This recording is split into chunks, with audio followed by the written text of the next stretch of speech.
What the fuck is up, guys? How the hell are you? Borough Podcast. Guys, let's jump right into these sponsors. That way we can get into the episode, because this one is a good one. Guys, we got Municipal Land Survey. Contact them at 631-345-2658. Hit them up for any of your land surveying needs. Also reach out to AS Engineering Services. You can get them at 631-560-0259 or www.asengineeringservices.com. You can reach them for any kind of engineering services that you might need in this great state of New York.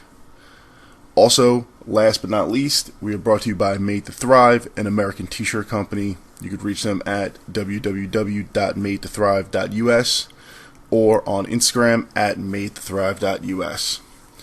On this episode, we have Mike Kuhn, aka Mike the Caveman. Mike is a doctoral candidate. He is a nutritionist. He is a all-around smart guy. He talks a ton about things we should be eating, what we shouldn't be eating. Just really, honestly, guys, make sure you have a pen and paper with you on this one, because there is so much information. You're probably going to want to listen to it twice. Let's get right into it. It's just tons of great information here.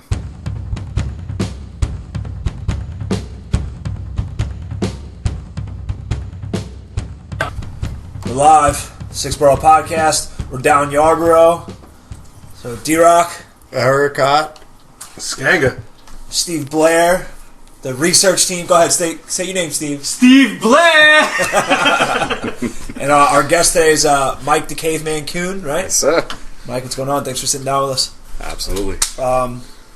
So first things first, you are MMA fighter, right? Yeah, semi-retired at this point, but yeah. Semi-retired. You still train though, right? Exactly, yeah. Okay, so you're not competing as much anymore? Right now, yeah, trying to focus on being a responsible adult. Right on. It's a tough one to juggle. Absolutely. Train Long Island MMA. Yes, sir. That's how we know each other. Well, more so through Eric, right? Because Eric's down there more. And so, what's the deal? You're what are you? A nutritionist? What's your description? Health detective. Ooh, I like that. I like that. Yeah. You'll never find me. Exactly.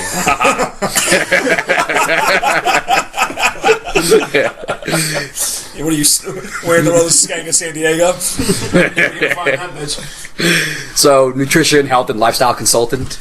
You know, actually working on my doctorate right now, so that's part of the problem why I'm staying away from fighting actively right now. Yeah, that's a tough job. Yeah, working on healthcare clinician, so a DHSC, so doctorate. What? Nobody understands. Yeah, you're gonna have to Me neither. fill us in a little So bit. essentially, instead of like a PhD, it's DHSC. So it's essentially the equivalent of a PhD. What does that stand for? Doctor of Health Sciences. Doctor of Health Sciences. Yep. What school are you going to? University of Bridgeport. Cool. Yeah. So it's a brand new program. They only admitted 12 per class, so it's a pretty small program. But yeah, it's pretty awesome. So what's the workload with something like that? So Bridgeport is awesome in that fact that they have accredited major program, but they also offer it in a distance format as well. So it's online? So for this one, it's 40-month program. I got to spend a couple hours, 15, 20 hours a week on the actual work. I don't have to be in a classroom, which is nice. But at the end of it, I have to spend a 1-week residency up there and actually work clinic and do all that fun stuff. Okay. I have to write a thesis and... Yeah, I was going to ask you. They require a thesis. Yep, dissertation. That's a whole big mess. Be focusing on immune dysregulation. So. Oh, that's what you're focusing on? Yeah, that's probably my topic. That's really interesting. Dysregulation? Yeah, so essentially there's like 4 ends to the immune system in terms of problems. You can either have a underactive or an overactive response to an internal or an external stimuli, meaning like, I'll draw it down for you. So you have an over response or an under response to an internal or external. So in an underreactive response to an external infection, virus, bacteria, parasites, things like that. If you have an the arrow's on the wrong side there, but you get the idea. Underactive response to an internal cancer. So your body doesn't see it, and it grows before it has a chance to actually fight it. If you have an overreactive response to an internal, it would be an autoimmune condition, so your body's attacking itself. Is attacking something that's not there, like a lupus? Right, so it sees parts of your body that look like something from the outside and says, we need to stop that. And then an overreaction to an external would be allergies, food sensitivities. So something comes in from the outside. The analogy I like to give for that is if you have a home security system and it's too sensitive, every time the dog walks in the house, it's going to go off. That's an allergy. Okay. If you have it and it's not set strong enough, people can come in at any point. Burglars can do whatever they want. That's the infection. If you have a fire, if you have a smoke alarm, not sensitive enough, you get cancer. If it's set too sensitive, every time you set a candle, it goes off. And that would be autoimmune. Okay. So there's 4 ends to that. And it's a big, enveloped topic. The problem is that current medications, we generally go and try to either suppress the immune system or turn it back up. And really what we need to do is kind of just make it work correctly in the middle. Balance Exactly. it out, right? Regulate it rather than try to destroy it or I have a major problem with my immune system that I want to say I developed at some point when I was in my early 20s. I got very sick with mono. I was misdiagnosed for like maybe 4 to 6 months, where I was told I just had allergies. So if you're told you have allergies, you're still going to continue doing what you're doing. So I was still working 2 jobs, and then you're young, you're going out, you're partying. On the weekends, of course, I was having very late nights, and I felt terrible the entire time. And eventually they figured out that it was really mono that I had after I ended up in the hospital and my throat closed up.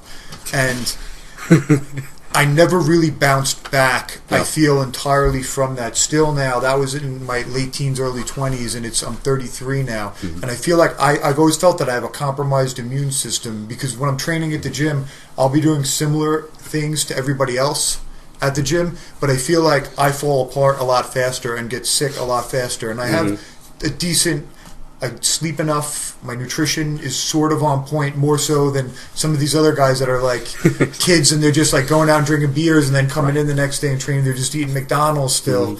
And I never feel like my immune system is as bolstered as it needs to be. And I don't know if maybe it's genetic or did I compromise it at one point? Is that a possibility? Absolutely. So, are you familiar with the concept of allostatic load? No, I have no idea. I have no idea what any of that Nobody's going to understand anything you have to say today, Mike. Probably not. I can't even spell it. That was a real question. I couldn't even. I can't even repeat that back if to you listen to like Rogan and stuff, when he has like some of the people like in my community on, I listen. It doesn't mean I understand any of it. Okay, we have it up here right now. I'll read it off. There you go. I spelled it. You did. You got it. You hit it right. So we have an allostatic load is the wear and tear on the body, which grows over time when an individual is exposed to repeated or chronic stress. That sounds like in fight camp. Pretty much. Yeah, It's essentially overtraining. it sounds like overtraining in a fight camp. It's an example of it, absolutely. It is represented by physiological consequences of chronic exposure to fluctuating or heightened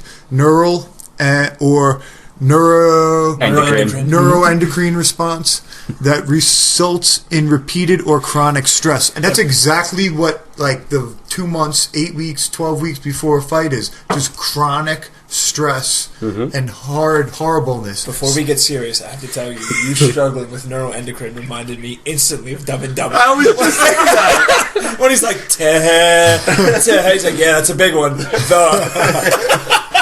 It's a tough one. To be fair, neuroendocrine isn't exactly the easiest. I got it wasn't but it's just a little tougher. I'm fairly sure I've never said that word before. That wasn't as terrible as Dumb and Dumber. It just reminded me of it. Like immediately I wanted to be like, it's a tough one. The beauty of this whole situation is the person who's schooling on this is Mike the Caveman.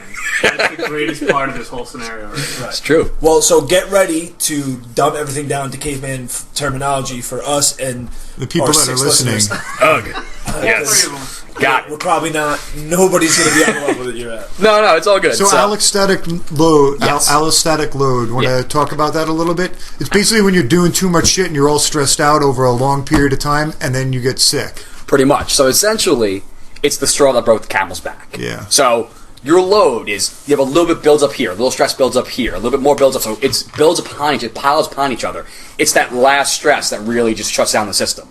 Now, if we're talking like MMA, maybe you throw down body shots to really get that last knockout punch. Yeah. That's kind of what it is in like this your case. weight cut at the end. That too. But Steals my soul. so essentially, it's just the little things that you don't really care about at the time, and then it builds up. So, yeah, things like the chronic fatigue that you can go through that basically crashes you out with your immune system and immune dysregulation. There's a genetic component in the sense that it sets the framework. Your genes are the architect. They tell you how the house should be built. But everything that you do after that are your epigenetics, which are just the fancy word of saying environmental exposure. Okay. So you can mess with that, right? Based on your environment, your diet, shit like that. Right? Yeah, the contractors, the independent specialists, everybody that comes in and does the work on your house, they really decide how that house goes. The architect laid it out, said this is how it should go. What you do from there decides how it's going to go. So that epigenetics like that, it's like gene expression, right? You can turn this shit on and off. Light switch, on and off is the easiest way of putting that through. Exactly. So this is going to lead to yes.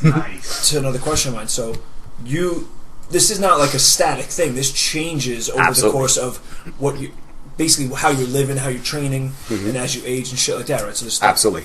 So for me anyway, as I've gotten older. You know, when I was younger in training, I would redline it all the time because I came up thinking like, if you don't lay it all out every single training session, then you're a pussy. Like you have to leave exhausted, and like I probably fucking wreaked havoc on my body. Right. And so now I'm trying to be better at paying attention to when I feel run down and trying to rest and things like that. So like, how do you pay attention to stuff like that to keep yourself in like, because so allostatic load, if I'm thinking correctly, right, you can recover from that. And, yes. How? And fix it, right? Yeah, it's like, this is what I want to hear. I want to hear how you regulate shit like this. So essentially what it comes down to is you need to remove some of the stresses. It's a matter of each stress is an insult to your body. So if you say, got a cut, first one, doesn't matter, put a Band-Aid on it, you're good. Throw another cut on. Just keep going. Each time, eventually you're going to bleed out. Right, death by 1,000 cuts. Right? Exactly. So you need to start figuring out which ones are manageable and which ones aren't. So, yeah. So for MMA... Yeah. So, let's say for MMA, if, let's say you're training 3 hours for, 3 hours a day. Just make it an easy number. 1 hour of striking, 1 hour jiu-jitsu, and then 1 hour of... cardio. Exactly. Right. Cardio, mobility, strength, some combination of just general fitness. So... figure out which of those is the bigger priority, each one, and maybe make 1 day technique work, 1 day mobility work versus, say, an intense sprint session. So you spend that entire time there. So you still get your 3 hours in each day, but turn down the volume on something. So, like you think like a guy like Cerrone who doesn't spar anymore. I think Lawler and stuff, they don't spar anymore. Yeah. And they turn down some of that volume, some of the hits in that case, but in general, it's a matter of prioritizing certain things. Certain things, you have, in most people's cases, you do have to still spar. You're not somebody that fights every 3 weeks and you're going to use that as your getting rid of ring rust. So, keep your timing down. If it's talking about training, getting ready for a fight, figure out what the priority is and reduce the stress on everything else. If you have to keep super high volume, make sure you're sleeping like crazy. Make sure you're getting in, whether it's physical therapy or cryo or acupuncture, whatever it is that works for you. Some kind of recovery. Exactly. You need to prioritize recovery as much as your training in that sense. So, like for me, like last night was pretty rough, and I felt it by the time I got home. So tonight, I didn't really do too much live stuff. I did a lot of like just drilling, I did 1 live round of rolling, and that was it. Just got a sweat, just got moving. So is that probably better considering how I felt last night? Yep. So I'm learning. Exactly. Getting better. Listen to your body. Just like you can do with like food in and of itself, You know if you actually listen to your body what happens. If you eliminate foods for a little bit and then you reintroduce, more often than not, you'd be like, oh, so that's what happened. And that's how you can figure out whether a food is right for you or not, too. Eliminations are a great idea. So, like myself, I know that if I eat wheat-containing products, that I'm going to get wrecked. Rice, not so much. Corn, a little bit here and there. When it comes to dairy, conventional stuff is going to destroy me for like a day or two. Whereas grass-fed stuff, full fat, I do fine. That's interesting. I've I've sort of found over the years very like similar findings to you. Like I know corn products really bother me. Mm-hmm. Like if I have Tostitos corn chips or if I have a corn-based tortilla, I get a runny nose afterwards. And I'm a little bit better with white processed flour. That I can get away with. Like I can have a slice or two of pizza like twice a week, and I don't nearly have anything negative. And I know that if my body is real, if I'm eating a lot of fats and my body's burning stuff off very quickly, I burn that stuff out in like 45 minutes, an hour, and I feel good again. Yep. But certain things you eat and you feel like you're stuck with, like I had some German food last week and I felt like I had concrete in my chest and stomach for like the next 3 days. It was horrible. Oh, man, that's the worst. Right? German food, worst? Probably. I think so. See what you did there. I'm just here for one-liners. All right. I have a question we were talking about before. It's like your, the immunity. What the hell? I don't know. What Immune dysregulation. There you go. So just immune regulation, Right. And just got dissed. So what I've been, I throw in one of your jokes. I got served. I liked it. I enjoyed that one very much. I thought you would. A lot of us are big, obviously big fans of Rogan. So I got big into kombucha teas about 4 years ago, and I never really. Well, I was drinking them just because they're good and how good they are for you. Yep. And through listening to Rogan, he's a big believer in the kombucha tea for the probiotics and stuff like that. And then he's talking about how a lot of your immune system is in your guts, your gut biology and all that stuff. I'm interested to hear as much as I can about that. What do you know about that? So it's actually funny. That's what got me into immune regulation in the first place. Okay. I was originally looking at getting a PhD in the microbiome in general, which is, so micro, small, biome is world, so the little world, that's just the fancy term for your gut bacteria. Right. So your microbiome, that is the future and the past of medicine. Like, we knew 3,000 years ago, well, 2,500, Hippocrates said all disease begins in the gut.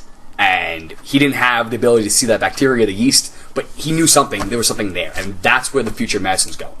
So, the bacteria in your gut, they control your brain. They control obvious of digestion, but they control your brain. They control hormonal regulation.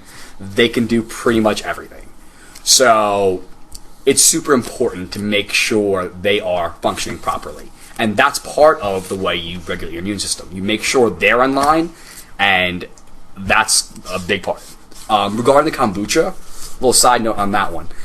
The probiotic effect isn't really that much, unfortunately. All the fermented foods that are amazing for you, whether it be yogurt or kombucha or kimchi, sauerkraut, kefir, all that stuff. What exactly is kimchi? Korean sauerkraut. Okay. Was that kefir? Kefir is liquid yogurt. It's got 23 strains usually instead of like 2 to 6 strains of bacteria. So it's if you go to like the yogurt part of the aisle, it's like the taller bottle. It's like a long-necked bottle. Okay. And I don't shop. Chrissy, the long-necked bottle. Alright, we got it. fair enough. So Chrissy's Steve's poor wife. Sorry. She did it to herself. So essentially, it's not necessarily the probiotic benefit because most of those aren't going to get through your stomach acid. Your stomach acid, one of its biggest jobs is prevent bacteria and other pathogens from getting through.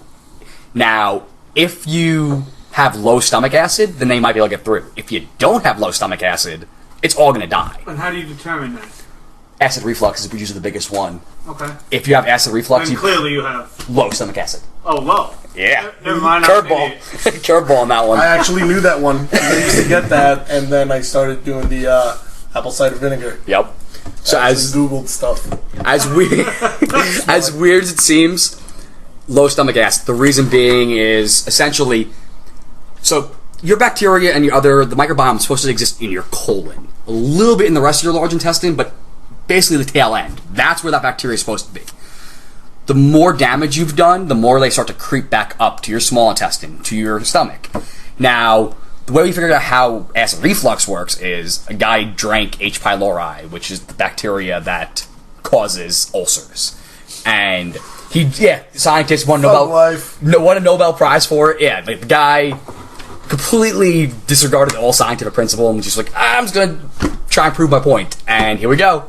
Drank it, gave himself an ulcer, and then by adding stomach, basically gaining his stomach acid, was able to bring it back. Interesting. Yes. Incredibly interesting. So, what health benefit then does kombucha have? I've tried it, and I have like a whole bunch in my refrigerator right now. Yeah. I feel like if I drink too much of it, my body gets too acidic. That's been like my only gripe about it. I like the way it tastes, and I know that it's supposed to make you feel good, but I then tend to I overdo things. Yeah. Please don't ruin kombucha for me. No, if you go through, he's been scrolling through my Instagram every Sunday. I have Kombucha Sunday.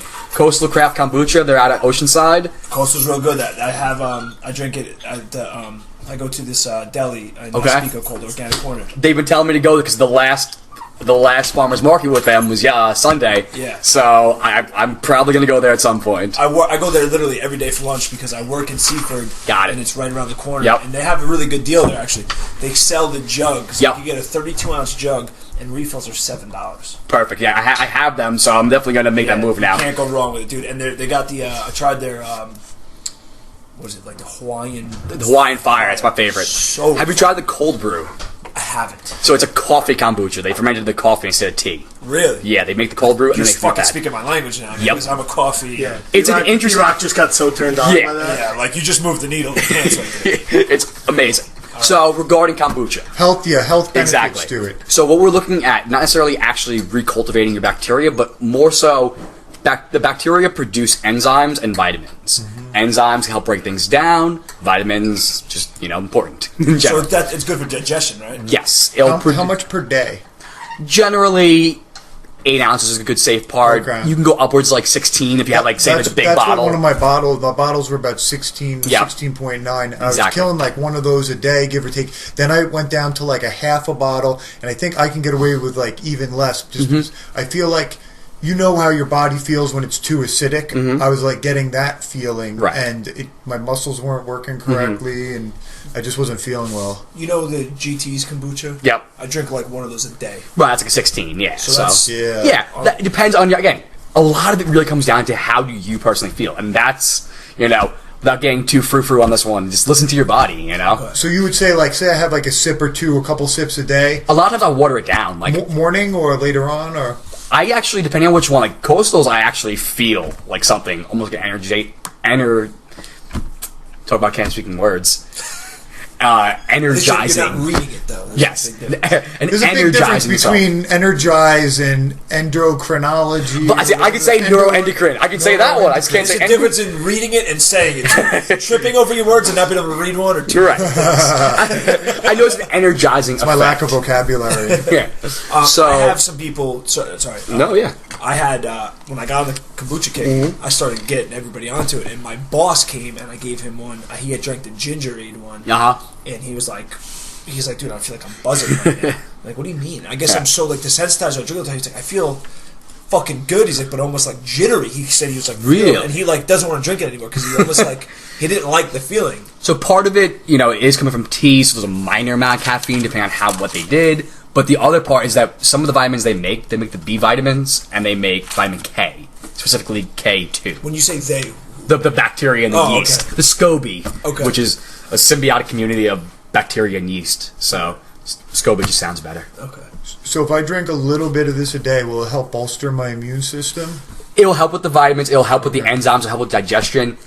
In and of itself, it's not going to change the bacteria in there. What it could do is help provide a little bit of acid because it has a little bit of vinegar in the production of it, and it could help with strengthening your stomach acid, help with digestion, which if you're digesting things properly, it allows your bacteria to thrive a little more.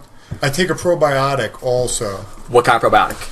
I couldn't tell you the name offhand. Yeah. It was really expensive and I had to get refrigerated. That's usually not a good sign. Okay. Tell You me recommend? why. Why not? First of all, So that's the thing you always hear. It should be refrigerated. I have another really more expensive one that does not have to be refrigerated Okay. that I was told is the best. I couldn't tell you either of the names of them. Yeah. But talk to me a little bit about probiotics now, Yep. because that's real big, especially if you eat a lot of meat. Yep. It definitely helps you digest, and if I'm going like real low carbs, high fat, Yep. I sometimes the pipes get clogged, and you need that. So essentially, what we're looking at with that, they should be okay. So if you're talking about lactobacillus and bifidobacterium, those are the two most popular probiotics you're going to buy in the market. Okay. If it has those two in there, they'll say L or B next to it usually. If it has those two strains in there, it has to be refrigerated because they are not shelf stable. They're going to die at higher heat. The problem goes back to that stomach acid issue. If they're not going to survive through the heat, they're probably not going to make it through transit. They're not going to make it through your stomach all the way to your colon where they need to get to. 90 degrees inside your body, they're going to die out. Exactly. Right? So the acid, the heat, everything on the way through there, plus the number that's on that capsule on the bottle is what it was packed with. So if at any point it left refrigeration, it dies. It dies off a little bit. So you're not getting as much as it says on that label. So realistically, by the time that bacteria actually makes it to your colon, maybe you get a 1% of that. So what do you recommend then? Megaspore biotic. Okay? It is bacillus spores, and with that, essentially, the bacteria that in that probiotic are supposed to be alive, that's why they're cold. Spores, things like mold spores, they're just hanging out until the right conditions show up. It's warm or moist enough in that case. In the case of the bacterial spores and megaspore, essentially what's going to happen is it's going to be sitting in that bottle, it's going to sit in that capsule, dormant, it's not going to be active, and it's going to go right through the stomach acid, it's going to go right through the heat, it doesn't matter. When it finally gets to your large intestine, it finds the mucus and is like, oh, this is where we belong. And it starts to sporulate, it starts to germinate and comes out. And that's where it can actually start kicking around and changing bacteria. So you kind of have to, like, to even start getting the benefits from these things, you kind of have to, like, baseline yourself. Like, get your diet right, get your stress levels right, let your body do its thing naturally, then you can start tweaking it and maybe strengthening your immune system. To an extent, yes. Okay. Something like that, something like even the kombucha, which would eat a little extra. This is a picture of my probiotic that my wife just sent me from the refrigerator. Can you get the backside with the... Yeah, I'll ask her to send the back. Absolutely, yeah. Picture of the back as well. Yeah, cool. Make sure she knows we need the probiotic. Hey, send the backside on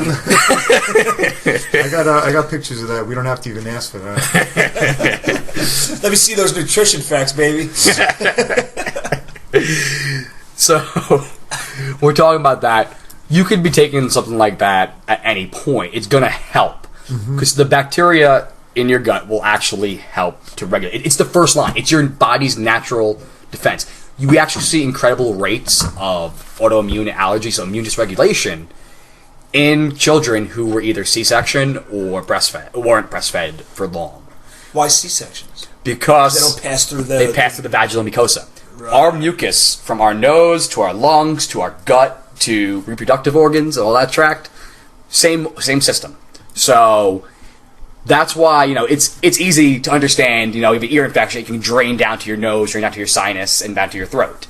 So those are easily connected. But inside your body, all of those mucus layers are connected. So getting C-section is like skipping the big fucking.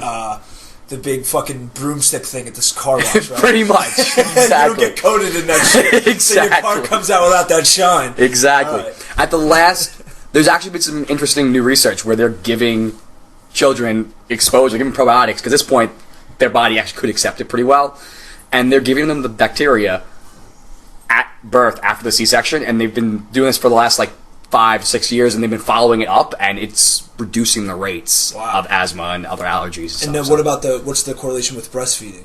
Same thing. So basically, while you're eating that, it's both skin microbiota, so skin flora, and it's also in the breast milk itself. So things like raw milk, you get raw dairy, it has bacteria in it, same concept. Okay. Oh, because it's produced from through the mucus, it's going through the mucus layers, so they're all connected. Okay. So, and that's actually another part of it too, is that if your mother had a poor bacterial situation, that could be a problem for you longer term too. And so that's like with what I've been reading some shit about epigenetics, where if you, depending on the physical state that your parents were in when you were conceived, birthed, and nursing, you kind of get the good or shit end of their epigenetics, right? Exactly.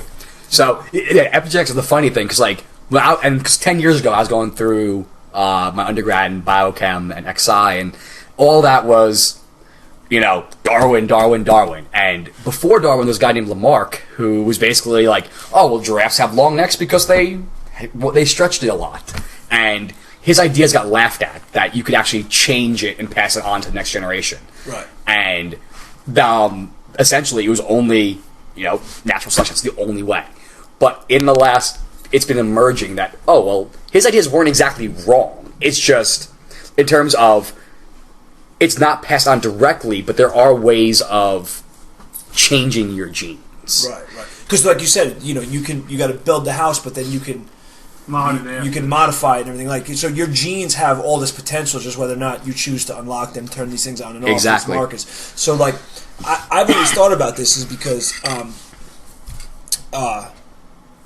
sometimes you see kids from the same parents and they're wildly different. Mm-hmm. And if there's years between conception, and I have a friend of mine, two friends of mine, and they're extremely different. One's a year older and another than the younger one. And the older one was just always in shape, always, just good to go. The other one was a little chubbier and depressed and shit like that. And his father, when the firstborn was conceived, was in great shape. Mm-hmm. He was in great shape.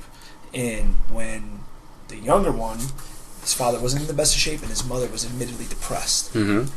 And I feel like I always thought that he kind of got the bad end of it. They proved that a couple of years ago. I know that there was a study, and before my wife and I had kids, we made sure that we were both in the pinnacle of of excellent shape. And it was the study was essentially what you just said and demonstrated. Your friend demonstrated, if both parents are in great shape when they have the first child, and then morbidly obese when they have the second child is going to pick up whatever traits the parents had, I guess, at time of conception. I'm assuming. Yeah, it has to do with both the hormonal state, the bacteria out there. So when you get overweight and obese, the bacteria in your gut change. There's different strains that tend to get more pronounced, and we don't have that exact data yet. It's only blown up in the last 10 years, we're the on microbiome. the bleeding edge of it now, right? Yeah, we're just touching the. So to transition, if you don't mind, there's something I wanted to get back to. I still want him to look at my probiotics. No, this is what I'm getting back to. This is what I wanted to get back to, actually, because I'm very, very interested in the immune system and the guts and the biology. So,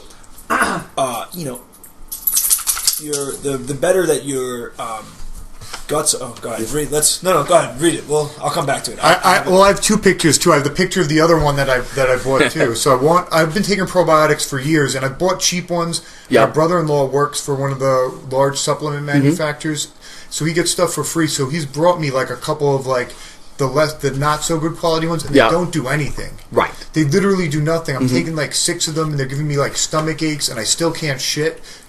I'm not getting to where I need to get. So this was the one that I'm taking now, and then I don't know if you can examine it and tell me if it's good. And I'll show you the picture of the one that I was taking prior to this, which I felt worked a little bit better.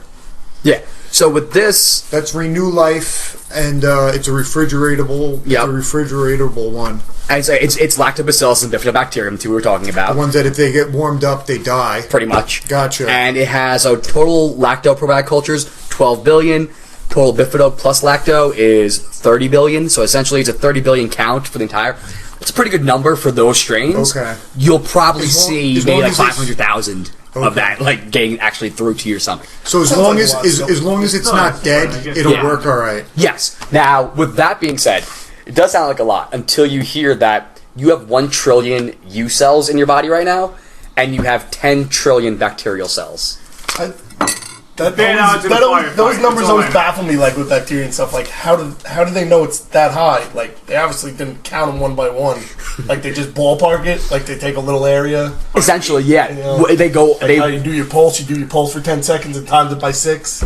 Right. Essentially, what you do is you go through a number of different, and everybody's different. Everybody has a different count. It's a rough. It's a very rough estimate. Ballpark. Right. But exactly. But essentially, you look through the slide and you look, and let's say there's 100 cells there, and there's 10 of your cells. That's basically what they do. Yeah. That's the long and the short of how they do it.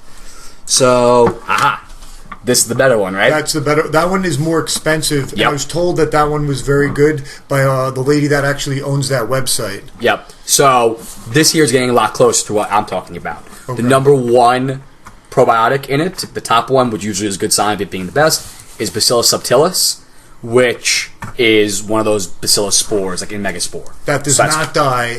Obviously, I didn't have to keep this one Yep. refrigerated. I could keep it at room temperature. Yep.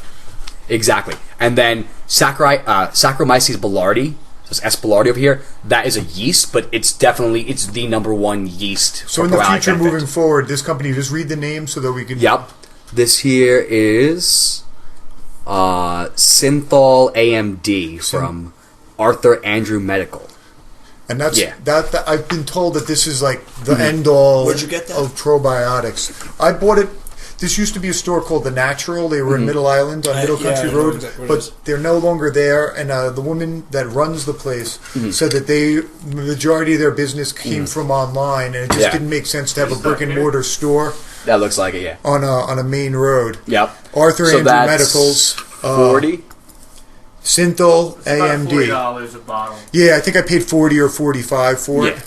I feel like I I would would also- go. And what's that, like a month worth or Probably. a week worth? Yeah. I don't know. So, Do you- pull up the Megaspore. Do you too, I'll recommend show you. taking them every day, or just when you think you need them? Or I take one every day. You take one I every take day. 2 capsules. So, Megaspore Biotic. Megaspore Biotic? Yeah, I've been working with them for a while, and I've Okay. seen ridiculous results on everybody's ever tried it. So, This yeah. is the probiotic that you take. Yep. maybe I'll try this one next. Yeah. This one here? Yep. It is so- $10 more, but it's $50 for it. That's It's all actually right. practitioner only. I try not to What are they, shortchange my capsules? gut health. Yeah. Yes. Oh, so like we couldn't buy it. You'd No. have to. You have to go through somebody Yeah. who has an account. I have an account because practitioner, but Yeah. I actually know like one of the formulators of this one, and I've listened to him talk. You hear me talk, and it's like you listen to this guy talk, and you get just Why don't the two of you come on the podcast then? Yeah, because he lives in good job. Chicago. But yeah, you could listen to a couple of his stuff. Karan Krishnan's his name. But Karan Krishnan. yes, I might actually listen to some of that because I'm always looking Yep. for ways to bolster my immune system because I feel like that's where I come up short Yep. comparably to other athletes. yeah. My immune system gives up. I feel my immune system break sometimes when I train. I actually feel it break. If that's like such a thing that you could No, actually absolutely. feel, Yeah. like I will feel my body's inability to regulate itself, and I start to shut down, and I can just tell I'm not getting sick today, tomorrow, the next day, but within 3 days I'll have a terrible cough with a sore throat, and it'll manifest itself in a cold. And if I'm doing sprints and I'm doing them with like other guys at the same time, there's 3 guys in a row on the treadmill, and I'm like a little bit beat up and run down, but I'm not willing to be like the guy that's like, yeah, I can't finish the last round. Yep. And then that's when I feel it. I actually feel it in my chest, and I feel like whatever happens, my body's like goes into like fuck it mode and gives up. Like I get Yep. the chills, Yep. and that's it. It's a wrap. Yep. So if you want more of him, Rebel Health Tribe, they do a series called the Say it again. Rebel Health Tribe. Rebel Health Tribe. Yeah, they have a microbiome series, which is exactly everything you want to learn. He's their go-to guy, and he does. They were doing it for every month for a while, but it's also there you go under the top drop down by the microbiome series. That's the one you want there. Now, I work with them. I write for them a little bit. I'm their director of research. I do functional blood work with them. But he's the go-to guy. He's actually the one that inspired me to consider the PhD in the microbiome. It's interesting. Yep. Listening to him talk, I was like, that's the future. And I tried Megaspore myself, and I was like, this is no joke, and it kind of just spiraled off from there. So that series, I would highly recommend getting that one. The next one is next week, I think, 29th. They're doing another webinar. Okay, interesting. So You have to purchase these, or What, the webinar? Yeah. I believe it's free. I think that they do the free series. okay. I got a couple questions for you. Yeah. Related to obviously I've been getting just scratching the surface here with what I know on immune regulation and where it's housed, and also how it relates to your, especially as men, your testosterone production and regulation. Yep. So I've been taking zinc Yep. for many years now. I always knew zinc was good for your immune system. It's good for test. Yep. D3. Yep.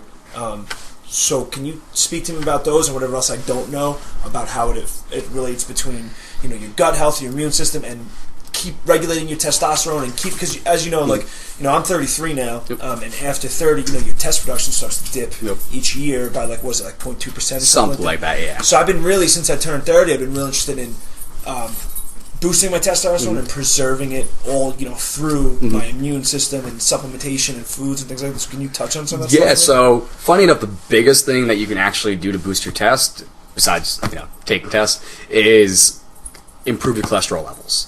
And that's normally assumed to mean lower your cholesterol, and that's not what I mean at all. Right. More often than not, you probably need... more often than not, you probably need to actually raise your cholesterol. Raise your LDL? Yeah. So HDL, yeah. HDL, so that's like grass-fed. Animals and ruminants, so cows. MCT oils, butter. Yep, the good exactly. butter. So the reason being is that cholesterol is the building block to all of your hormones.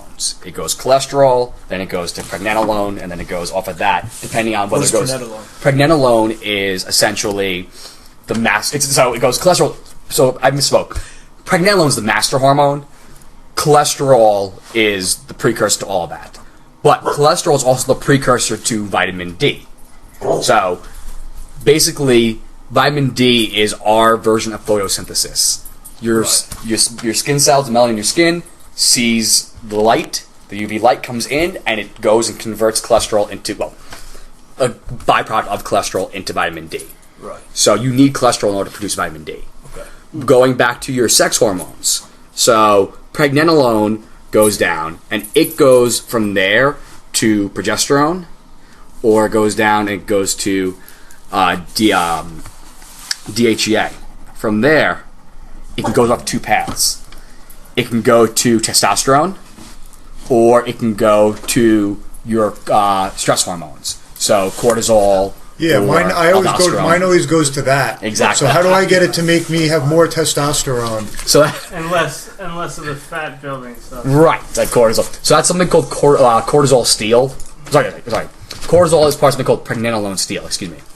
Essentially, you're getting diverted to the stress end, and that in turn lowers your testosterone. How do I change that?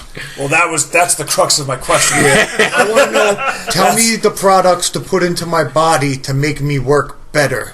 On that end, the ashwagandha you're doing partially will help. So ashwagandha. Yeah. For anyone that doesn't know, that's an herb from the Amazon or Ayurvedic. Africa? So it's from India. India. It's okay. an Ayurvedic herb. I don't know what the fuck that is. So tell me what it is. It's essentially How do I get it? ashwagandha. So it's I'm not even gonna try. Ashwa. Does it spelled exactly how There you is. Yeah, bang. Yep. Yep. Apparently there's a T. Yes. I would go with an depends. extract. I would definitely go with the extract. Go with the extract. Yeah. I'm more often than not, I like Something like extracts. Standard Process is the name of the company I always get well with, but you can get a decent one at Fairway. Fairway surprisingly has good stuff, although the one out here by you guys closed down. So what is it? Essentially, it's an adaptogenic herb, which I know. It doesn't matter us what it makes you better. What does it do? So adaptogenic herbs are a class of herbs and or mushrooms that can basically cause your body to deal with stress better. Okay. So, so adaptogenic herbs, they regulate your HPA axis. So, the A in HPA are your adrenals, and your adrenals are the ones that produce cortisol, they produce adrenaline. So, this is all like endocrine system shit, right? Yes, there's the neuroendocrine system. Because the H is hypothalamus, part of your brain. Pituitary is the P, which goes right there. So it goes the hypothalamus to pituitary to adrenals. The reason why this is important is there's the HPA axis, there's an HPT axis where the T is thyroid, and there's an HPG. And HPG is gonads. Right. So, yeah, exactly. Exactly. Skanga's got a big grin on his face. He likes those gonads. Skanga loves nads. So that's the first word I understood in like the last 5 minutes. Strictly for juvenile reasons. Yeah, I don't even know what it means. It's funny. Nuts. Balls. So essentially, shout out to Beavis and Butthead for gonads. You mess up any one of those, you divert too much energy towards any one of those, whether it's your thyroid's off, your thyroid being off can now throw off your stress levels. It can throw off your reproductive tract. But it's not mutually exclusive. It can go either way. So you throw off your adrenals, you have too much stress, it can now throw off your thyroid or your reproductive. Is that like a adrenal fatigue syndrome and all that? Essentially, shit? yes. Right, okay. So the chronic fatigue, adrenal fatigue, all those terms are better termed HPA axis problems or HPA axis dysregulation. That's really what's going on, is you have problems somewhere along that line, and that's what's throwing off everything else. So this ashwagandha helps in that? Yes. So minimal amount or every day or as you feel like you have stress building? Stress building, days, whether you normally feel it or not, or like, okay, I'm going to get wrecked this day, that's a good time to take it. So if you know, like, so I say Wednesday's like a very hard sparring day for me. Exactly. Take that day. After or before, or how would you recommend it? It's not something that's going to have like a sedative effect, so you could take it before, but I get a sedative type effect from Really? it. Yeah, I actually feel almost as if I'm on marijuana. But not Interesting. to that extent. Like maybe like 30% of one puff of a joint or something like that. Like I definitely feel like I go down a little bit. So then in your case, I would probably do it after. Okay, so Yeah. after? Yep. But interesting segue on that one. I would go CBD oil next on that. Well, that's the other thing. Obviously, we mentioned this earlier. I Yep. would like you to speak a little bit about that. Was that for testosterone or? It could. So Could be. it would be more so directly on the adrenal and the Okay. HPA axis, which again will have downstream effects on your test. If you're not diverting all of your hormonal production towards your stress hormones or towards thyroid hormone, you're going to have a better end all on your test. Okay. So basically, that's really what it comes down to for me. Let your body work. Your body's pretty smart.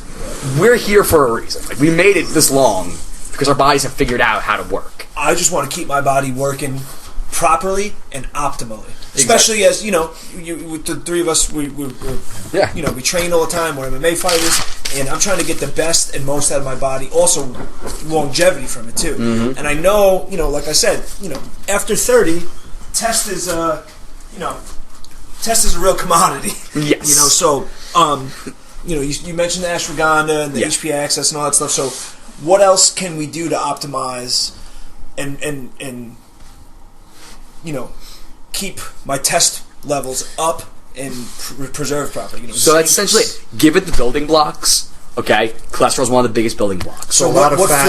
foods Yeah. so eating like high fats, like almost like a ketogenic diet, right? To an extent, yes. Like avocados, Yes. coconut oils, Absolutely. MCT oils. Olive oil. That kind of stuff, like avocado. Like, listen, I'm listening to all this. Like you said before, these three guys, they train. All of you guys, you all train. You're all in good shape, whatever. I'm an older, fatter, much more crippled guy. Yeah. Right. So like, I listen to You're all not this. fatter than me. No, I'm not. But listen, I'm working on it. But like, here's the thing. Like, so I look at this thing and I say, okay, it's 200 milliliters. It's $86, and I'll drink it once a day. Do I have it with wings? Like, how do I? What You do have you to change do? your diet. Well, that's Yeah, just you it, got to like, change the but diet to first, what? Steve. So, Well, you have like, to change your lifestyle. We're going to talk about that, right? Yes. We're going to talk about that in probably like 10 minutes when we get into ketogenic diet, in which he is like an expert in. Okay. So But- we're well, when I fine say tuning. I'm just being clear. When we say diet, we don't mean like something you do for 2 weeks. It's No. like this is how Lifestyle. you eat You have forever. to overhaul how you live your life in terms of fork and knife. Yeah. That's like medieval sound. I'm serious. Like, I mean, how many years have I known you that I've been bitching at you that if you're going to make any kind of lifestyle change, you have to quit smoking cigarettes? You did that. I did that. All right, so the biggest part is over with. So now, If you say so, this is pretty well, big part. you can't do shit to get healthy if you smoke cigarettes. And that would go away in a month if you did a strict keto diet. I'm sorry. What Your gut. would go in a month? 1 month. Got Really? Former podcast guest Brian Michelino. Brian Michelino. 34 pounds down. I was Get just out of here, really? Yeah. 34? How Four- long does that take, though? It's been like it started in October. Oh, I got down to 40 pounds down, but I put some back holy on. crap! Really? Yeah. Yeah, we I had was Brian. almost 40 from like March to August. Doing this diet? Yeah. No shit. It works so fast, Steve, that you can't believe it. I use it now the last week before a fight, Yep. and I'll lose 10 to 12 pounds in a week to a week and a half, Yep. and not feel depleted the entire I was gonna time. say you feel like No, don't feel. I No. don't feel depleted at But all. it's- For fight camps, I was eating 4,000 calories a day, cutting weight to 135. I It's walk. just a matter of what If I you're. cut It's to a matter. 135, I'd be dead. But I It's a do matter of what I walk 55. Right. And I cut 20 pounds, To one. eating like 4,000 calories a day.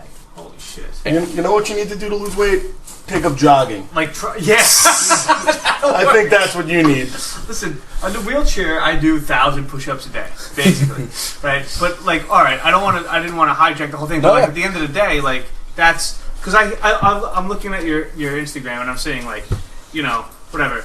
I feel like I'm not a very health conscious individual, and I feel like I dive in a little bit. Like my wife's big into the oils and stuff, right? So like coconut oil. I'm like, you know, she's my wife, so I mock her consistently. But like, but like I'm exposed to that in that sense, right? And so whatever else, like, you know, obviously vegetables are good, but like, what fucking vegetables? I don't know. This guy's telling me corn fucks him up. Like, Well, corn's not a vegetable.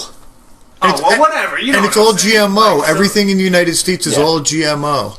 All corn products. See, 'cause- all right, well, Basically, Steve, just keep hanging out with us. I Yeah, see that. and eventually And we'll we'll wear screw off you on to you. it. I've been trying to do this. How many years have I known you? You didn't want to listen all the years we worked together. We worked 3 feet away from each other for 6 years. You didn't want to fucking listen to me. it's not that I didn't want to listen It to you. is that. All right, It's just nobody. that I hate You know what I don't want to listen. You know what I don't want to listen to? You guys arguing like old women. We're not Yeah. arguing. I'm Sounds just like- giving him a verbal beating real Well, quick. listen, I'm gonna have a beer and listen to how to live my life better. Okay. So Let's switch to tequila. What I'd like to just touch on one topic before we move on to the ketogenic diet, and then I'd like well, to we're not do. moving on yet. I still got to hear about tests. Okay, let's finish up with your testosterone, and I want to go back to immune system for a minute. But Well, this is all part of that. okay, It is. That's So, essentially on that. we'd like products to raise testosterone, or that might help. Right. So let's right now we have ashwagandha extract. Yeah. We have eat more fats, more Yes. healthy fats, obviously. Yeah. Like coconut oil, which I consume every day. Avocados, which I consume every day. They don't Yep. go rotten on me overnight. Yep. And I'm trying to think what else. MCT oil. MCT oil. Yep. What else is a Grass-fed healthy fat? butters. Essentially, in terms of other healthy fats, Grass-fed meat. I Yes. buy a lot. wild caught fish. If anyone on Long What Island. about wild game? It's hunting season. Absolutely. Like, do something, just tear it down. Yeah, just eat it Fucking raw. great. I cook everything in either MCT oil or grass-fed butter, Yep. shit like that. Absolutely. So now, outside of that, Yeah. which I try to be pretty conscious of, you know, zinc. I do 50 milligrams Yep. every day. Zinc is good for testosterone. Can I put Yes. that on the testosterone raising list? You can put it on the list. Honestly, eat some oysters and I don't eat No, we oysters. can't. I Is that can't why they find- say it's I'm an trying to find aphrodisiac? that. I can't it actually find is. oysters. Yes, it's the highest source So of zinc. oysters are good for you as well. Oysters are great. Yeah. What about so I supplement with D3. Yep. Now, with the supplementation of that, do you supplement with vitamin K? Yes, Is that for absorption? Sort of. Yes. K2. I have. You know, it's interesting. You know what? You'd be interested. I got another question for you, and I'll explain to you why I have this and why you look at it. Okay. While he's looking for that, yeah. All right. So we're back here, right? I'm looking at my raising testosterone list. Yes. We've got ashwagandha. We've got eat obviously more healthy fats. We've got take zinc. How much zinc do you recommend, or does it sort of just like go as you feel comfortable, etc.? Essentially, I mean, Okay, 50 milligrams. Is that a good base? that should or- be a fine number. Yeah. Okay. So the K2, interestingly enough, and the only reason why I started taking the K2 and the magnesium, Yep. I have, you might know something about this. I get what's called cluster headaches.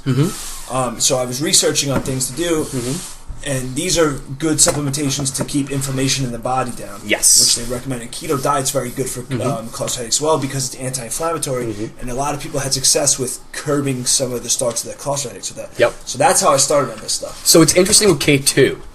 So vitamin D, everybody wants to take vitamin D and calcium to have strong bones. Well, vitamin D, think of it kind of like insulin. Insulin's main role is to put sugar into your body. Either put it into your muscles or put it into your fat cells if your muscles are full. K2 basically tells vitamin D where to put that calcium. If you didn't have enough K2, if you only had the D3 and the calcium can start going anywhere. It can go into your kidneys, you get kidney stones. It can go into your arteries, and now you have plaques. So without K2, D3 will start So putting calcium I'm anywhere. fucking myself up by taking like 10,000 IUs of IUs D3 without the K2. to an extent, yes. Why don't they mix them together? I'm taking like the drops. Why don't they? What's wrong with them? Why are they Wait, hold killing on. me? So here's why. They're killing me for like People- years. Do you get negative effects of the D3 without this, or is it negligible? Depends on what you have going on. Okay. So No, D3 is going to be good overall. It's just a matter of making sure the vitamin K tells D what to do. Yep. Can I take a look at these? Absolutely. Now, regarding the K, the reason why they don't package them together often, the problem is that if you are on blood thinners... I'm taking one of these K2s as we speak. I took 5,000 IUs like an hour ago before I left the house. I need to straighten myself out before I get all fucked up. If you are on blood thinners, okay, the reason why you're doing that is to prevent blood clots. Whereas... He's so fucking serious. Yo, I'm all about efficiency. I'm about to get on Amazon Prime to get the hookup. I'm going to take a handful of those to get me through tomorrow. German, man, we're efficient. We tried to take over the world twice in a 50-year span. We weren't slack. You didn't achieve that by slacking. So, essentially what happens is, vitamin K1 is actually, it helps form clots. So, if you have too many clots, you don't want vitamin K, is what the conventional medicine says. However, you still need K for other purposes. Now, there's two types of K, it's K1, K2. K1 you only get from plants, K2 you get from animals. Grass-fed butter is a great source of it. Oh, so you get it from grass-fed meats? You can. More so the butter. Okay. And the reason why, another place you can get it from, though, kombucha. Because the really? SCOBY... I said that. Go back on the tape at some point. Listen to the earlier parts of this. I said vitamin K. It converts. So I'm doing the right things, I feel like. So it takes the vitamin K out of the tea, and it actually goes and can convert it. Yes. The bacillus spores that are in your probiotic, they can produce vitamin K2 as well. So my next question, real quick for you. In combining these, right, is there a ratio, like depending on how many IUs you're taking, is how much K2 is needed, and also optimal times to take it? It's a great question. Because I do everything in the morning. But those are pretty fine. You don't necessarily want to take them with a fat more than anything else. Other than that, timing of day, not the most essential.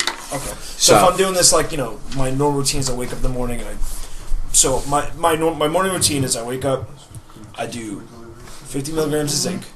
Yep. I do anywhere between 20 or 30 I use a D3 depending on how I'm feeling. Yep. I take a trace mineral complex. I don't do the magnesium daily. I only do that when I'm having cluster headaches. I would do that towards either around the headache or at night. Okay. I go through periods where I don't have headaches for months and then I get them and everything. And then I'll do... fuck, I just forgot what the shit... What's the shit called? Fuck. I can't remember what it is. Anyway, I take all the shit in the morning. Yeah, most things that would be fine. Particularly beta-alanine. That's it. Okay. Yeah. Do you take creatine with that or no? Okay, those do work really well in tandem. Okay. And creatine there's actually some pretty cool stuff on that, on pretty much everything. In terms of all neurodegenerative issues, there's some research coming out now on creatine and cancer, and it's the most widely researched for sports performance. We know that, but. It's the amount of things that creatine can do are incredible. So we should be taking creatine as well? Yeah, wouldn't hurt it. But the timing is not bad, like taking the stuff in the morning generally? No, everything you mentioned in that, it's no problem in the morning. Okay. The only thing is the magnesium, like I said, just because magnesium is more relaxing, it's better to have it at night. As far as creatine goes, do you recommend taking the monohydrate? Yeah, the regular one's fine. Okay. That's all the data's on that. Everything that's come out since then might absorb a little better, yeah, but in terms of actually having more of an effect on your body. Gotcha. So before we move on, real quick too, based on some my diet is pretty good. I don't do full keto. Yeah. Because I don't know if you guys notice. I know Eric has too. As in regards to what our athletic endeavors are, you don't always feel the best in terms of you do need the carbs a little bit. But I try to do, somewhere like 80-20, 60-20, 80% on the keto and eating like that and with my supplementation, stuff like that. Am I doing this right for my test? Absolutely. All yes. Right. Just get the fat in. That's really what it comes down to. It's the fat. You need the fat. So a little bit extra. Stress management. Going back to that stress thing. Reduce your stress level because that cortisol, that stress, that HPA axis, getting too much stress and you're going to turn down the other end. I want to get that cortisol out of me. I don't want any at all. You need it. What can I do to get? Well, I get so much that Right. I'll like be sitting in my car Right. and I'm like super tense and stressed out. I get crazy amounts of like forearm pump and calf pump when I'm training very hard, and I know that it's due to cortisol. What I'm assuming for the most part. Right. And ashwagandha, you said It for can help, cortisol? yes. Okay. It helps. Do you have any other recommendations? Cordyceps. Oh, the Mushrooms. mushrooms. Exactly. So it's an adaptogenic mushroom. That's real crazy because I've taken cordyceps. They're fucking really expensive. I know. And I bought them in bulk from a multitude of different suppliers, like on the internet. And sometimes I'll get a batch that I spend a lot of money on, and they suck. And then other times I'll get a batch from somebody else, and it'll be awesome. And then I'll go to reorder it again. It must be a different strain that they're sending me. Do you have anywhere that's Four Sigma. Get them from? Say it again. 4 Sigma. Oh, I saw them recently. They have a thing. Tell us about it. 4 Sigma. It's called. Yes. Well, I was going to talk about Four Oh, Sigma. no, I want to know from him. I don't want you to tell me. I I wasn't just going to tell you anything. spell it for me. The number 4. Okay. And then Sigma. SIGMA. N-A or M-A? MMA. MA. Okay. Sigma. 4 Sigma. And is there a specific strain of cordyceps that you recommend? Specifically strains, not really. Do you buy it in pill form or do you buy I it buy in the actual powder. mushroom? I buy You the buy actual the powder. powder, Okay, yeah. that's what I was doing as well. I'm putting it in my shakes Yep. in the morning. Yes. Okay. You can put it. They put it in the coffee. I saw that. Yes, they make it. They make a mushroom coffee. They blow up on Facebook and stuff a lot too. I came across them originally through like ads and stuff, and Rebel Health, my friends over there, they're in their buyers club, and then my dad was sick, which is a whole other tangential thing. They actually do cancer packs, and they donate. If you buy anything from them, they put together a small portion on the side, and they put together a 6-month kit of mushrooms to send to cancer patients. Oh, that's good. And I saw that. I'm like, let's just try and apply. What's the worst that could happen? And we actually got one. Could you pull up 4 Sigma, Steve, Yeah. please? So if we go and buy that shit, we're helping people too. Yes, Number they 4 put Sigma. together a small portion of every box they sell towards cancer patients, and they put together cancer packs. So Wow. anybody you know, you can tell them to send it over there. So the cancer pack, they can actually go and try and apply for it. And we got lucky; they happen to have it. You know? That's awesome. Yeah. I don't want to look at that mushroom coffee. I don't give a shit about that. I just want to look at the I webpage. Fuck your coffee. I'll eat Hey, dog how dare shit. you. I'll eat dog shit if it'll make me feel better. Well, you could drink mushroom yeah, coffee and products. it'll make you feel better. I'm sure it can't be as efficient as just eating the mushrooms. Sure can. Steve, did you click on it? It's Yeah, our internet's been shitty. not my goddamn fault. I've been telling you for months. You got 75 tabs open. That's why it's slow. They're all loaded They're all already. working at the Don't same talk to time. me about networking, Eric. You know all about sigmas and mushrooms and shit. Let's talk ones and zeros on a wire. Then I win. I don't write code. That's for geniuses. That's not. This isn't it's even not code. It's the word on the wire. Okay, so scroll down a little bit. This is the mushroom place, not the non-magic. Yeah, exactly. So what would you recommend? What would you recommend getting from here? Because I might order it right now while we're recording. Well, this one's specific to immunity, it appears. Yeah. I don't know what Yeah. if that's correct or not. No, yeah, Chaga's an excellent one for that. Okay. Let's see what they got right going on right there. This one here? In general, let's go to the products in general. Oh, alright, sure. I saw a button for it before, but How are you so bad at the internet, Steve? Shop on the left. On the left. Shop. You don't buy anything, do you? No, my wife does everything. I wake up, she's made me coffee already. I go to work, I come home and eat the food she's The made. problem with people like Steve is that they know so much about computers that when it comes back to like the most basic functions, they never use it. So it's like a different language to him. yeah, You know, it's also kind of like It's true. No, that's what it is, Steve. That's what it is. You're Listen. so smart and so ingrained that you don't even know what it is. mushroom coffee with Simple. cordyceps. There it is. it's Steve, you know as well as I do, and this is the perfect example. Me and Steve used to work with a person at Motorola together who was a very, very smart guy. Don't- Very, very smart. don't. But speaking to him was like pulling teeth. He couldn't have a normal interaction. I felt like I had to. If I wasn't talking ones and zeros to this guy, He was he lost. wouldn't get it. He was lost. No, Like it's true. he wouldn't be able to sit But here this with is us. like fucking with someone else's dick. Using someone else's computer is just like the most horrible thing. I don't know. It It happens all the time, all over the world. I'm People not use crippled. other I don't have people's to fuck with computers. somebody I else's can't dick. handle it. I can't handle it. I'm sorry. It's one monitor. Like, what is this? If you don't like it, come build a new one, then, motherfucker. Don't tempt me. So scroll down a little bit, Steve, please. Yes, sir. Bet you won't. So here we have an immunity, a brain power, energy boost and recovery. That sounds really nice. Energy boost and recovery. But which one would you recommend for somebody? So there you go. Cordyceps elixir. There you go.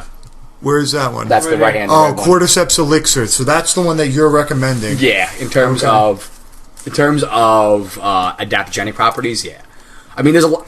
Mushrooms, you can get really deep into that game too. I know. I've looked on the internet. When you go on Amazon, there's millions and millions of different strains. Millions of different strains of cordyceps. They actually have a mushroom academy on there, and if you want to get lost, in their research, they've got everything. It's good. I've looked at it briefly. I've scanned through it. Okay. There's so much I've had to look into. Mushrooms are on the list of things I want to really dive into at some point. But I just know them. I trust them. They're actually good guys. Lemonade, that's interesting. Yeah, they have that one too. They have hot cocoa. They have. Now, have you tried the coffee one? It's pretty good. Is it? Yeah. All right, I'm gonna get on that. Are you a coffee person or? I am. Okay. So it's not coffee, but it's close enough in terms of what you're getting out of it. Yeah. Wait, is it a brew that they make, or it's an additive to what you can put into your coffee? No, it's like the actual brew. Oh, okay. You could add coffee though, like.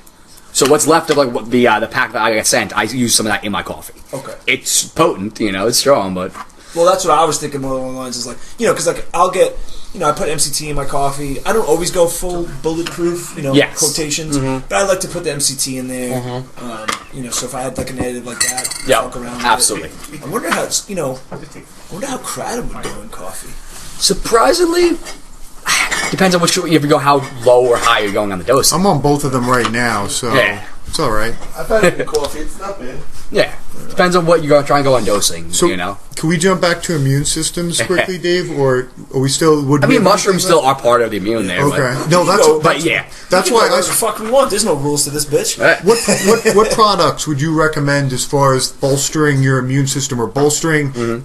I don't want to say that I have a weak immune system because comparatively speaking, if I wasn't training at the level I'm training at, and then I have a job that I work at sometimes, I have a 1.5-year-old at home, if I didn't have so many different things and a business that I run, if I didn't have all of these different components, I probably wouldn't have a lot of stress. But even when I shut everything down and I don't have anything going on except me training for a fight, I still feel like I get run down much quicker than my contemporaries, like guys my size, around my age, that are all doing roughly similar training styles. What could I take? Like I take a probiotic. Yep. I'm going to start again with the cordyceps because I haven't taken them in probably 2 years. What other things would you recommend that would help me bolster my immune system?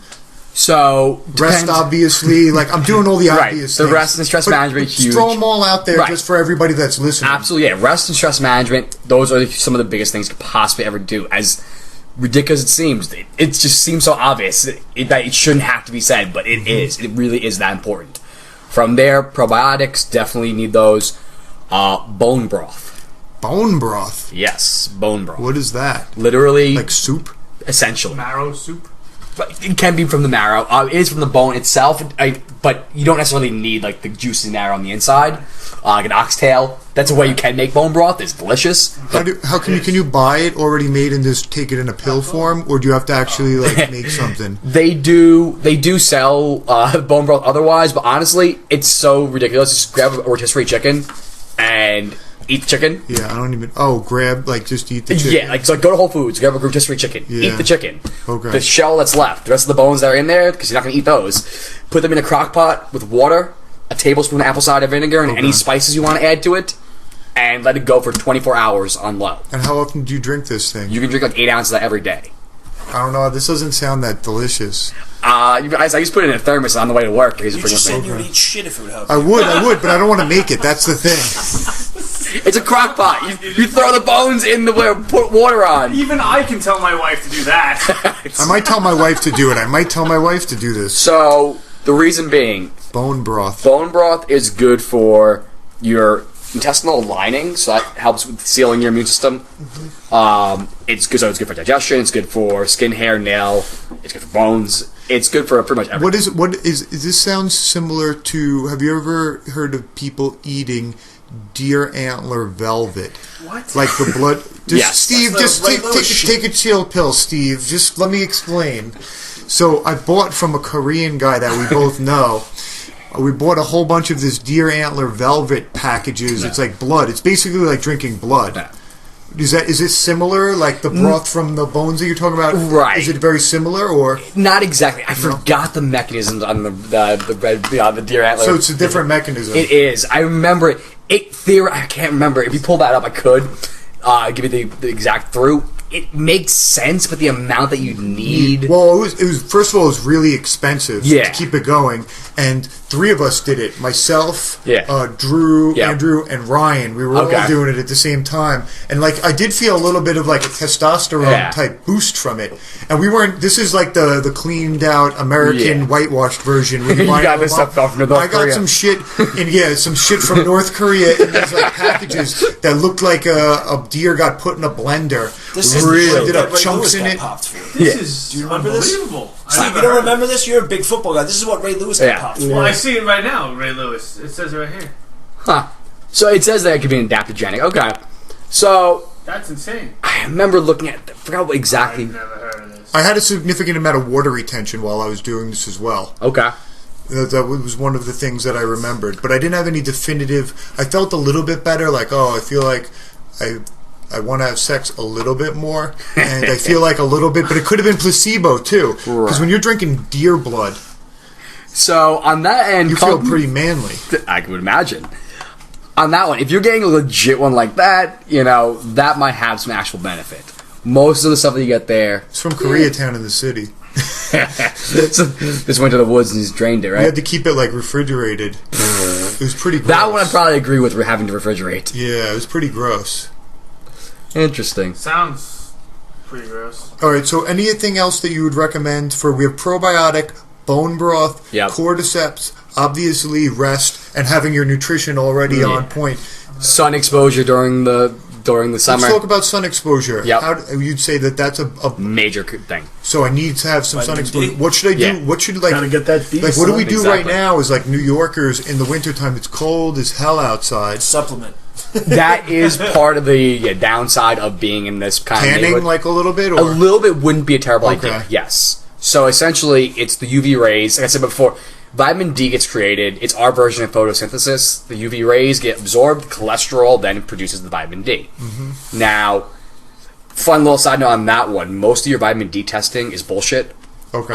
Those numbers you get on that test, they're So worthless. my wife just got tested and it came back. They said, Low. "Oh, your vitamin D levels are low. We recommend taking 5,000 IU's a day." Should she take vitamin K too, or If she does, yes. Okay. What I would be more interested in, if the vitamin D levels are low, are any of her other inflammation levels, any other markers? she's pregnant now, so everything's going to be all fucked up. right. So If anything, congratulations, by the way. Thank you. But the vitamin D being low could be indicative of that. So vitamin D being low, the one they test, that's it's 25 OH. What you really want is 125 OH. So it's calcifediol versus calcitriol. so it's slightly It's different the version precursor of the versus the D3. active. All right. So the active hormone is what's going to tell you whether it's actually low or not. And they don't test for that. They It's test more for the expensive. precursor. Yes. So they don't really know. So you're like, when you walk into the doctor's office, or the doctor or the PA that they're just like, fucking AIDS, man. This Yeah. guy's going to be like, I'm going to have to like say something, and then he's going to be like, is it the precursor or the actual thing that you're testing for? And I'm not going to, none of them know that because they're all dum-dums. Right. So we got to tell them, say, 25 OH or 125 OH. Look, I'm going to hire you to be my Liaison. Yeah, I'm going to need you as a, like, what do you call that? Like somebody that looks over and makes sure everything like goes The all right? advocate. Yeah, I mean, doctor's that's what I need. advocate. I need you to be my doctor's advocate. I feel like we should film a segment where we go food shopping and supplements shopping with Mike. Yeah, Yes. I think so too. And you should go to doctor's office for a third segment. Be Be like doctor's office, and they'll be like, "No, you're not allowed in here. We remember you. We remember you. Get out, guy. the receptionist. Call the police." So that's the other problem. Again, short little thing on that. The biggest problem with that blood work that you get, the ranges being off or on, goes back to the population as a whole. Okay. Are the majority of the people in the United States healthy or sick? No, they're sick. So those ranges, if you go to each lab, Quest versus LabCorp, each one, different numbers on that blood work. Depending on which lab your doctor sent you to, you're going to have a healthy range at a different point. And those ranges are just averages the company has on people in their system. So And most average people suck. exactly, healthy. Yeah, I'm not is average. Right, exactly. Normal is not the same thing as healthy. Normal and common is not the same thing as normal. Just because those ranges are the common ranges, and that's the normal thing we see, the people that are outside of that are dead, essentially. So when your ranges go outside of that, when you see a cluster of those, you're sick already. You're beyond sick. You could be on the pathway to sickness and still be in a different range there. Right. So, And that's why, like, when I hear sometimes, like, similar to with, like, what your testosterone levels are, too, because, like, what's low for you, number-wise, may not be, like, say you had 300 and I had 300, Yep. that could be low for me, but not for you, right? Like, all that stuff varies. exactly. There's so much variation, and there's so much determining individual biochemistry, individual physiology, the way your body works. And that's really what it comes down to, is self-experimentation is huge. Like, that's where Dave Asprey, you mentioned Bulletproof Coffee, that's how he got popular. Tim Ferriss is the same thing. It's that biohacking, the But self-experimentation. Asprey turned out to be a fucking Oh, he's a scumbag. quack scumbag. Yeah, absolutely. That's why when he said Bulletproof, I'm like, ugh. Yeah. The mycotoxins, complete Well, that's garbage. why I fucking air quoted it. Got it. Because, Yeah. I like he's the one that put me on to butter and coconut oil in coffee. I like it. I like the concept. But he's So you're saying grass-fed butter? Do they sell that at the normal grocery they'll sell store? that everywhere. Literally, Okay. everywhere. Even Best Market has it these days. Gotcha. We were just looking. I get most of my grass-fed beef from this company. Could you pull that rustic up again? I think it's called Rustic Roots or Rustic Roots Delivery. It's a Long Island-based. They source all of their product as locally as possible, but they have organic produce and grass-fed and free-range meats. That's awesome. And I saw that they have the grass-fed butter up there, but I'm going to start buying grass-fed butter now that you mentioned it, because you said, what do you get from that you don't get anywhere else? You get a lot of things actually from that. Vitamin K2 is one of the big things. Gotcha. Well, this stuff says it's pastured cows. Yes. Essentially the same concept. Okay. It isn't always. You really want it to specifically say on the like container itself, pasture raised, or grass fed. It depends, one or two. This farm is actually up. My family used to have a house upstate in a town called Ankrum outside of Hudson. Okay. And this farm was maybe 20 minutes from us, and we used to buy bottled like raw milk from them and like a whole bunch of stuff when I was a child. And now it was real interesting because we were ordering products from here, and I told my mother about it to try to get her on board, and she was just like, "Oh, do you remember these when we were kids?" Sandy Hook. So we're looking at the website right now for it's rusticrootsdelivery.com, and if you live in the New York area, it's a delivery service, so it's almost like the Peapod service at Stop and Shop, except all of their food is healthy for you and sourced locally. I'll definitely be looking into that. Yeah, they deliver on Mondays to Long Island, so it's like you put your order in on Sunday before 11, and then it's on your doorstep when you get home on Monday or Tuesday. It's awesome. It's pretty awesome. I get my chicken and I get my beef from them. You see Briarmere Farms, they're out in Riverhead. Yeah, they're great. There's a whole bunch of different. They got those good pies over there. So I got a question for you, Mike. Yeah. Not so much with just keto stuff, but I know you're a big advocate on the keto. So how do you feel to manage? Because I think keto is very important, but like I said before, athlete-wise and performance-wise, what do you feel is the best middle of the road way? Like, so if you could explain what keto is and explain the pros and cons, and then kind of go into Absolutely. So I get pigeonholed as the keto guy, and you're not the only one. It's not like an attack. Yeah. Well, you were like the first person in the gym to start to speak about this. Yes. I'd known maybe one other person that was very big into CrossFit that was doing a strict keto diet. He looked like an Ethiopian Skeletor though, and was never. I didn't really consider him very strong or super athletic. So you were the first person that did real sports, right? That I know that was advocating this style of diet. Yeah. And I remember I come from. I always worked with a nutritionist. I'm not going to say his name. He's a very famous athlete that we both know, and he was very high on carbohydrates. Yeah. But when I started working with him, I started gaining weight, like ridiculous amounts of weight. Like I went from having a difficult time getting over 205 or 210 to like blowing up to 218, 220, like very, very quickly while I was training hard, while I was doing a lot of exercise, and while I was eating clean in air quotes. But I guess just from all the fruits and vegetables and carbohydrates I was consuming, which were supposed to be good for me, but I don't know, inflammation-wise, it was terrible. Exactly. So, particularly in your case, because you have there's a lot more that we can dive into that at some point. But for now, it's right. Like for brief now, overview of ketosis. Exactly. So, wait, hold on. I want to make sure that it all stays on the same range as what I was saying, because you backed up part of what I was saying. So you can explain what the ketogenic diet is, ketosis and all that, the pros, the cons, and then what you think is somewhat of the middle ground. Because, like, you know, the three of us can kind of agree that depending on what you're doing, full keto may not be the best thing for you, performance-wise at least. So, ketogenic, essentially, you go really low on your carbs, but while everyone knows that part, the other half of that is you have to go super high on your fat. The reason the ketogenic diet exists is because it basically cures epilepsy and seizures. Right, because it's anti-inflammatory, right? Well, that's part of it. There's other mechanisms to it as well. It's actually the production. The main ketone body it produces, beta-hydroxybutyrate, can actually ketone body? Yes. What is that? So... No, don't ask about the hydroxyglutamate. Beta-hydroxybutyrate. Yeah, that. Don't ask about that. So, a ketone is basically just a double-bonded oxygen. It's a little picture. So, it's just the little guy right here. It's just oxygen with double bond.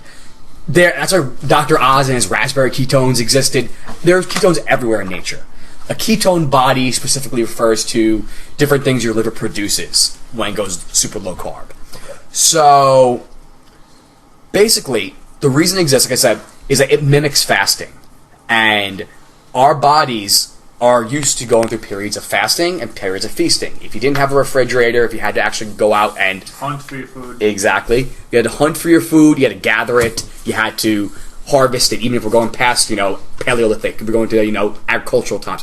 You had to be a farmer, you had to actually do things before you got a chance to eat. Mm-hmm. So what did your body do when you didn't have food yet? Well, it started to burn its own fat and produce those ketone bodies. So a ketogenic diet is a way of keeping your insulin levels down longer term without, having the negative side effects of fasting for too long, which is death. Might want to try to avoid that one. Right. Yeah, that one sucks. Yeah, it's because what happens in the again, the ancient Greeks knew a crap ton more than we did in a lot of things. They did fasting protocols for people who had seizures, and they had incredible success rates. And we did that for a long time, but you do too long, you die. So in the 20s, they were working with kids, and they said, this stuff works. And they started to figure out that maybe it was the sugar, it was the white flours and things that were causing the problem. So they're like, when we remove this, and we give them lots of butter and lots of animal meats and this, it works. So it was a way of... They didn't really understand the insulin part at that point, but it was a way of giving them the same benefits of fasting without it. It was their fix for a problem that was very, very terrible. Exactly. They probably didn't know why, but they knew that, all right, if we do this, the child doesn't have seizures as much or as often, and this is obviously better than them having seizures all the time and eating whatever it is that they want to eat. Yeah, it actually almost eliminated completely. Really, my uncle has seizures, and I'm going to recommend that he does spend some time looking into this. The only reason it didn't get past that the first anti-epileptic drugs started coming out in the 30s and 40s, and everybody wants to hear a pill rather than a diet. But of course. But for somebody that can't drive, even with all of the meds, and has had several brain surgeries to try to get rid of them with electrodes implanted and stuff, for somebody like him. There's no other choice at this point. Right now, it's actually recommended after the third medication fails. Okay. Current so he's probably hopefully he's heard this from his doctors before. Hopefully, yeah. That's what I mean. It's one of those things where the rates they'll actually drop so much worse depending on each time a medication fails, the odds of the next one working drop astronomically. It goes from Really? to 50% to 1% to Really? it's ridiculous. So long and the short is that's when they finally say, okay, try this now, and it usually works. There's like 75% success rate with keto Really? in epilepsy So just- after the third medication fails, and no one has a chance. Going back to our original point though. No, I was Okay, going to yeah. say, so that's how ketosis, like the ketogenic diet came about, is because they Of started... epilepsy, yes, seizures. It So- started. And because it mimics fasting. Yes. Okay. So it's our evolutionary conserved mechanism to not die without food. Right. So essentially, if there weren't carbohydrates, which are our preferred fuel source when available, then yes. Without that available, we switch over to ketones. When you don't eat something over the course of the night, what do you think happens? If you didn't eat anything from 6 p.m. and you woke up at say 7 a.m. and then you had breakfast, that's almost a 11-hour window. Or sorry, 13-hour window. I can't do math right now. 13-hour window. You didn't eat.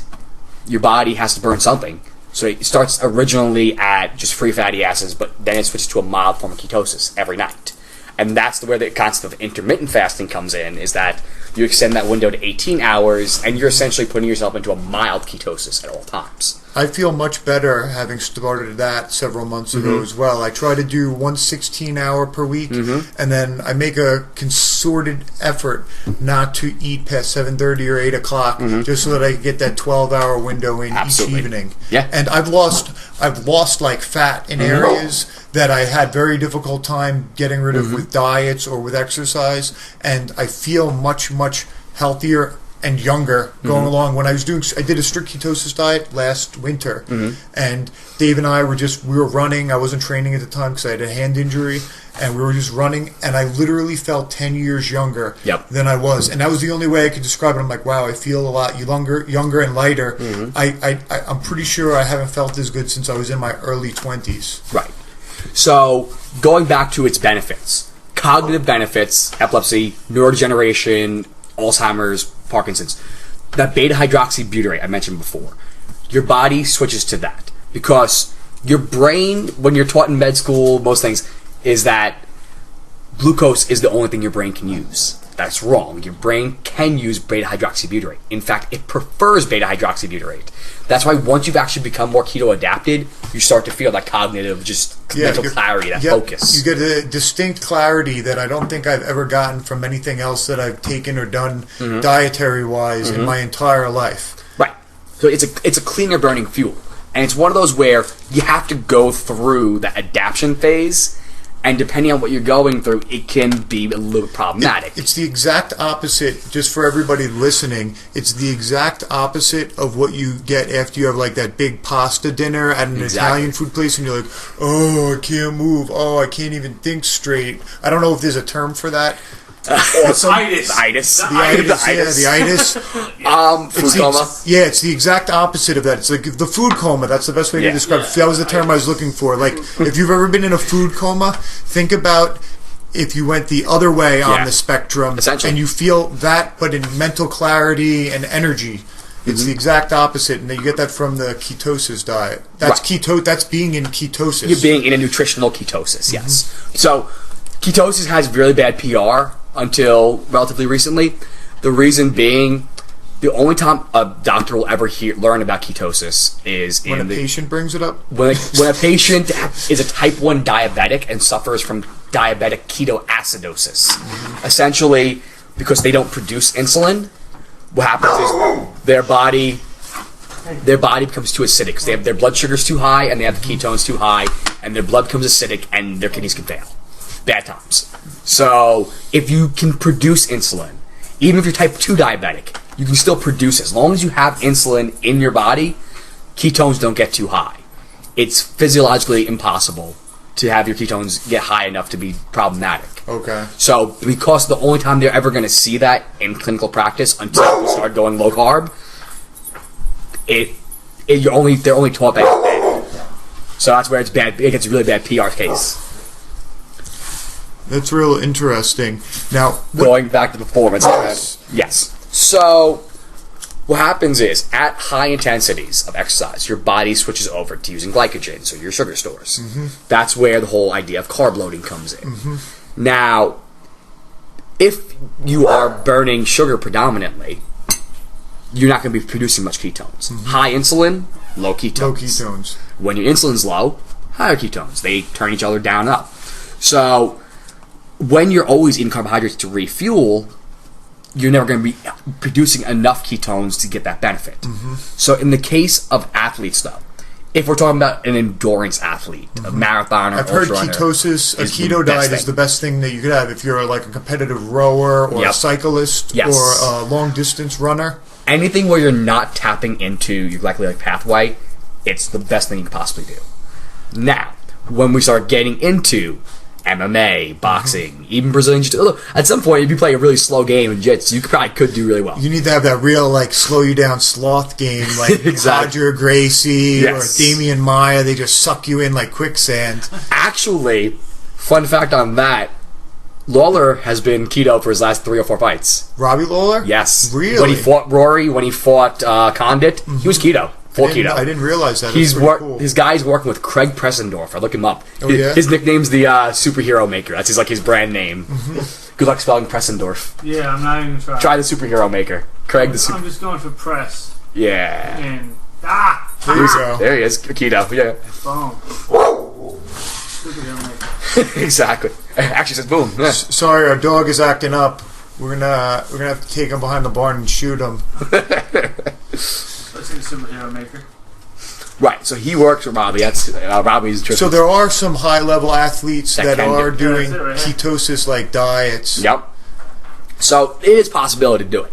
It's a lot tougher. You have to be a little more mindful of what you're doing, of ways of getting around it.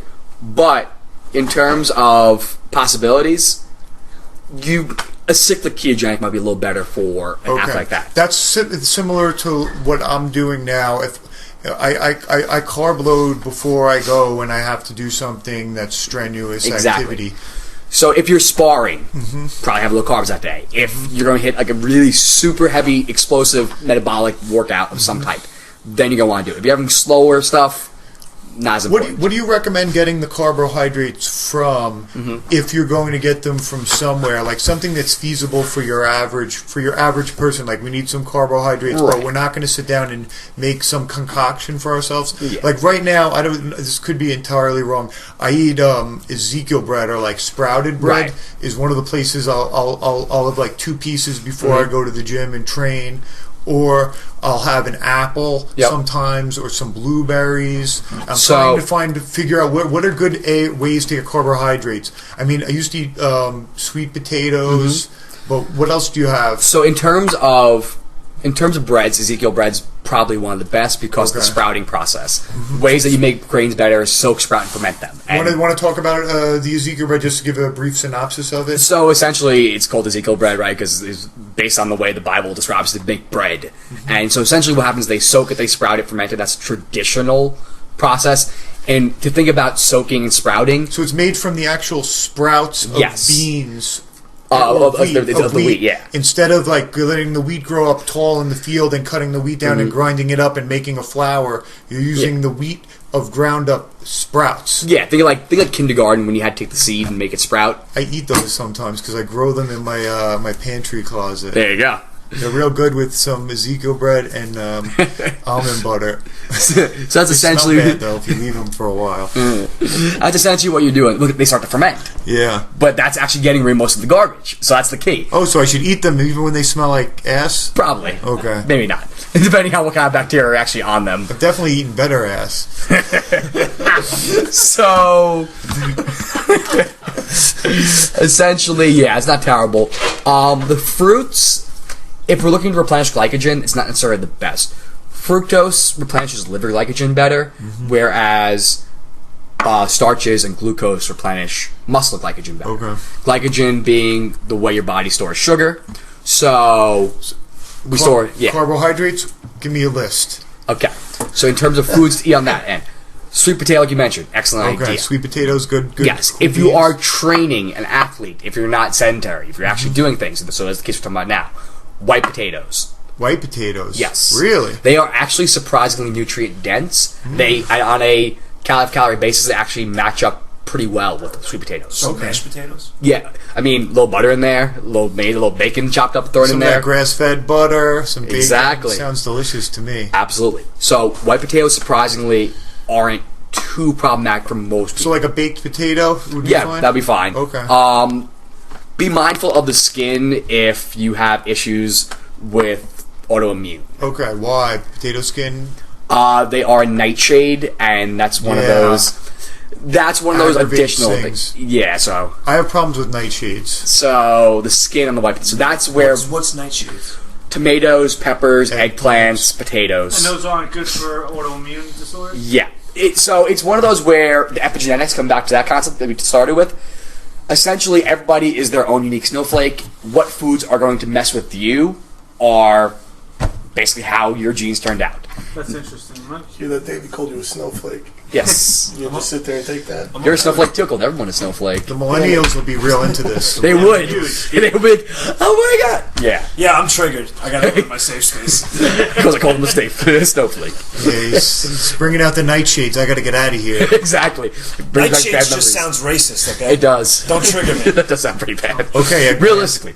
But, so, all the allergenic foods that you normally think of, so peanuts, soy, wheat, so grains in general, legumes to an extent, but then from there, nuts, seeds, eggs, dairy, Nads. nightshades. So eggs, you big into eggs? Very pro eggs. Okay, I have chickens at my parents' farm, Awesome. and I typically eat either expensive eggs that I buy at the store. What is Right. it? Pasture Jerry's, raised. something Jerry's. Oh, Pete and Jerry's, Pete and yeah. Jerry's or whatever. I like the Vital best- Farms a lot. Vital Farms. Yeah. Right up the block from you, there's a woman who sells eggs. I know, They're I know. They're Dude, they're right like there. 7 dozen for $5 or Right whatever. there. I get them like every 2 weeks. It's Well, I awesome. usually get them for free from my parents. still. So, No excuse. how many eggs do you recommend eating for somebody like my size at a sitting? If you're looking to bump the testosterone, you get like 4 or 5. 4 or 5, Yeah. okay. Because right now I've been eating 3 with some avocado, but I could bump that up to 4 or 5 very Yeah. easily. Absolutely. Alright. Yeah. So I'm trying to get those test levels up to that 800 mark, which is the high end of the spectrum. Yeah. I'll never get up there, but Yeah. But it has some zinc in there too. throw some zinc into No, my it eggs. has zinc right Oh, in it it. has Yeah, zinc. I might it add has some choline, so yeah, no, you guys Alright. got some good stuff going on. So, with the other potential safe starches, white rice, White rice is okay? yeah. Really? In terms It's of better than brown? yes, Okay, I've heard that at a restaurant, Mm-hmm. you always go with the white because the brown at a restaurant's going to have butter and maybe sugar and all different things added in to make it taste good. the essentiality is that it basically strips the general, bran. so And in it essentially, general. yeah, it's essentially just starch at that Okay. point. So you don't get much nutrition out of it, but you're not getting much anti-nutrition either. Gotcha. So you're better off if you're going to be having, just for the sake of replenishing your glycogen stores, it's a pretty straight source. Gotcha. From there, that's like the basic stuff. Other things that could be a little better are like yucca and taro. Plantains are pretty popular. I'm into plantains, especially those sweet Yeah. plantains. Yep. With Yeah. skirt steak. There's nothing better in life than sweet plantains Exactly. and skirt steak combined. I got a question for you in regards to intermittent fasting because Yes. I do a lot of that as well. So some of the arguments you get against the fasting is that it can mess with your metabolic rates and stuff like that. I don't know enough about it, so I'd be interested to hear what you have to Absolutely. say about it. Because I'll give you an example, which is myself. I'm very similar to what Eric said. You know, try not to eat past 7, 8 o'clock, 9 o'clock, depending on what I did the day. If I get home late or whatever. Yep. And then typically, I won't eat again until lunchtime the next day, around 11, 12 o'clock. I'll wake up in the morning. I'll have my coffee, and if I'm particularly very hungry, I'll have like maybe a Quest bar or something like that to hold myself over. But then I won't eat till lunchtime. I eat around lunch, and then depending on my training session, maybe in between before I go train, I'll have like a banana or a protein shake, and then dinner. Yeah. And that's really it. Yep. You know, every now and then, occasionally, depending on how I feel, like maybe a little small snack here or there. And by snack, I mean like, a fruit or like Right. a protein bar or something like that. And that's what I've been sticking with lately. And I've found, I haven't seen, even if I am not training or whatever, I don't see myself like gaining weight or body fat, excess body fat or like that. It seems to be working so far. So, what are the pros and cons to that and fuck with your metabolic rates and shit like that? Like, So there's two ends to that. With respect to starvation mode and trashing your metabolic system, okay? That concept is way overblown. It's going to take a couple of days before you start to see an actual decrease in your metabolic rate, and that's complete fasted, just water.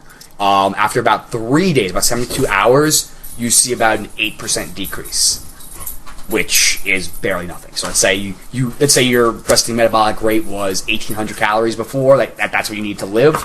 It might drop to about 1,750. Okay. So it's nothing. So you're not going to go into scarcity mode? No. The starvation mode. Or hoarding, like they say, exactly. Right? So what can happen, though, is in that process, you could start to release a little cortisol. Now, long term, that could be a problem if you did that all the time. So basically, you starve yourself for the rest of your life, and that's how you end up dying, essentially. So fasting in and of itself, though, acute, intermittent stresses, that's what we're used to. Our bodies are adapted to seeing a lion and saying, oh shit, I gotta run. Right. That's what we're used to. We're not used to, oh, I gotta pay the bills, or, oh, how my wife is being a pain in my ass, or anything like that. We're not used to saying don't pay bills. Of course. That's the take-home message. Donald Trump's gonna pay my bills, man. I'm good. We're talking about esoteric stresses that we're Exactly. not used to. This chronic, low-grade stress that is not what we're used to. Right. We're not adapted to that. We're adapted to that lying and running away from it. External triggers, like... Exactly. Don't pay bills. Triggered, exactly. Yes, that's basically the take-home message. We learned nothing else today. That's it. Don't pay your bills. So my point on that is, every one of those little stresses, all right, the bill's late, or my kid's sick, or I got into an argument with my wife, or everything. Right, the car's not working. Exactly, the car's not working, I'm this, that, I missed the train, whatever. Each one of those little steps, builds up on your allostatic load. Okay? Eventually... Full circle here. Exactly. Yeah. Eventually, you break. And so, with that concept, each of those little stresses, if it was just that little stress, it could basically put your allostatic load a little higher and make you a little stronger. Every time you work out, you destroy your body. If you give yourself enough time to recover in between that, you come back stronger.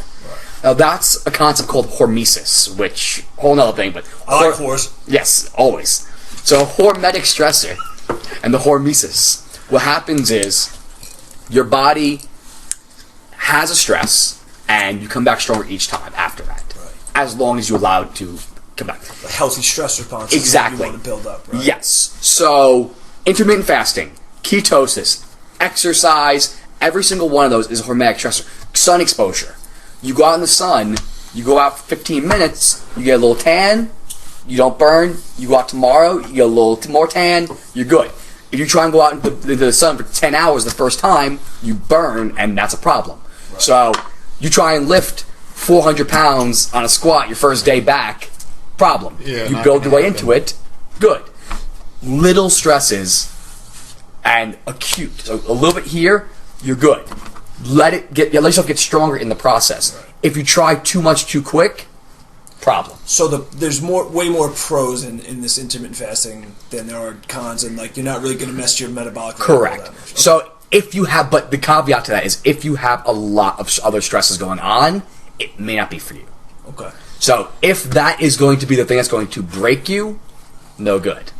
Now, how would you figure that out? Like, you know what I mean? Like, the way I've been perceiving on how it works for me is, like I said, in pretty much staying in a certain weight zone, and like I don't see myself gaining excess body fat and stuff like that. I haven't seen like, man, I'm still training and eating this way, but how come I keep gaining weight or whatever? Like, right. I'm not like, like the example of like the woman who does excess cardio constantly but can't lose weight. Like, I haven't seen something like that. Exactly. So that's the case of overtraining that we talked about before. Right. That's part of it. If you start noticing body effects, whether it be, whether it's weight or even just cognitive effects, like, I'm not feeling great right now, you kind of have to do that running back and, just a mental analysis of what could it be, and think of each thing that could be a stress. Am I training too much? Did I not eat the right thing? Did I eat something crap like before? Or could it be the fasting? It's a play. It really depends on what your level is, what everything else is. So, just like everything else, So it's hard for me to give hypotheticals. I'm better at, I need all the variables. Like the show House, those shows would be 10 minutes long if everybody just gave him the information he needed in the beginning. The whole point of the show is that the information comes out throughout the course of the show, and he's able to figure out the most weird disease. And more often than not, I can figure out, as that whole health detective, like I said in the beginning, I can figure out a lot of stuff if I have the variables that I need. And a lot of times it takes questions to get to what I need to square it out. I'm like, well, if you told me that part in the beginning, we'd be done. Right. So, in the case of what level's going to be too much for you, depends. Right. Everybody's their own snowflake. Right. Oh, easy, man. Shit. All the snowflake talk. I know. Cry. I thought you'd love to hear that, though. I have another question. This is kind of off subject, but I feel like I could speak for everybody on this one. We don't be into this because we're all fueled by it on this podcast. Kratom. Yes. So, if you go to that Rebel Health, actually, back we did before, I have an article, won't somebody please think of the children? And it's why safe and effective herbs are being banned. What was it, Rebel Health? Yeah. Steve, can you bring that back up? Yeah. Falling asleep on the job. No, I'm fine. I'm just not. Steve, no more talking. Pull it up. 6 barrels? That's What real. am I writing? Rebel Health. And then won't somebody think of the children? Some booty. Some booty think of the children. You know what? That's like when I sit down and X video gets typed in, even though I'm You're like, wait a to minute. go, look at something else. Like, well, oh, I'm wait. here. Oh wait, everyone's home and the lights are still. Oh, what am I doing? Oh, it's Freudian slip. Yep. Got it. Just So, loading. definitely a lot of benefit to it. In terms of recovery, recovery on many levels. In terms of just physical recovery, super important. It can bring down a little bit of inflammation. Definitely clears out pain. If we're talking about, depending on which strain, which dosing, we can talk about either a sedative effect or a stimulating effect. So it has the ability, it can regulate both your serotonin receptors, it can regulate your adrenaline receptors, or adrenergic receptors. And that's basically what adaptogenic herbs do. So going back to the ashwagandha, the CBD, they work on that adrenergic receptors. The pain relief, that all comes from the opioid receptors. Now, unlike most painkillers or morphine, heroin, all that, what they actually do is there's 3 main types. There's the mu, there's the delta, and there's the kappa opioid receptors. Just 3 Greek letters, that's what they're called. Whereas, like I say, morphine and most painkillers work on the delta and the mu, kratom actually works on the kappa as well, and the kappa can actually reduce its addictive properties. So it's used over in South Pacific to actually reduce addiction to painkillers. Well, that's what people are utilizing it here for now, and many people have utilized it to wean themselves off of whether it's heroin or OxyContin or the prescription. What are the 2 prescriptions? Methadone, and Suboxone, and they've utilized kratom to wean themselves off of those drugs, and it's like almost impossible to overdose on, etc. But it does give you very similar type feeling, but just not to the magnitude. You're not going to be nodding out or anything like that, and probably it just makes you not get sick if you're one of the people that's already have that addiction. Exactly. Yeah, it brings it back, and it allows you to get some of the benefits of those without the deleterious effects. So, effects? Deleterious. What is that? Addiction? No. Bad effects. Too smart for me. I knew that. So what would you say? I see that you mentioned CBD oil, Yes. and I know I was asking you about that earlier. Yes. I have never tried any of the CBD oil, but I've had a handful of professional athletes tell me that it works for them real great. Yes. And I just heard Change lives, motherfuckers. Shannon Briggs. I heard him speak, and he was speaking about CBD oil as well. That it helped him trust out him. tremendously. What do I do? How do I make this stuff work exactly? So you got a dropper right there? Yeah. How many? Take drops? about a quarter drop, 7 drops. 7 drops. It's about 5 milligram dose. Anybody else wants to try? You go. Do you just walk around with this all the time? Actually, yes. But regarding him, he actually asked about it too. So. Okay.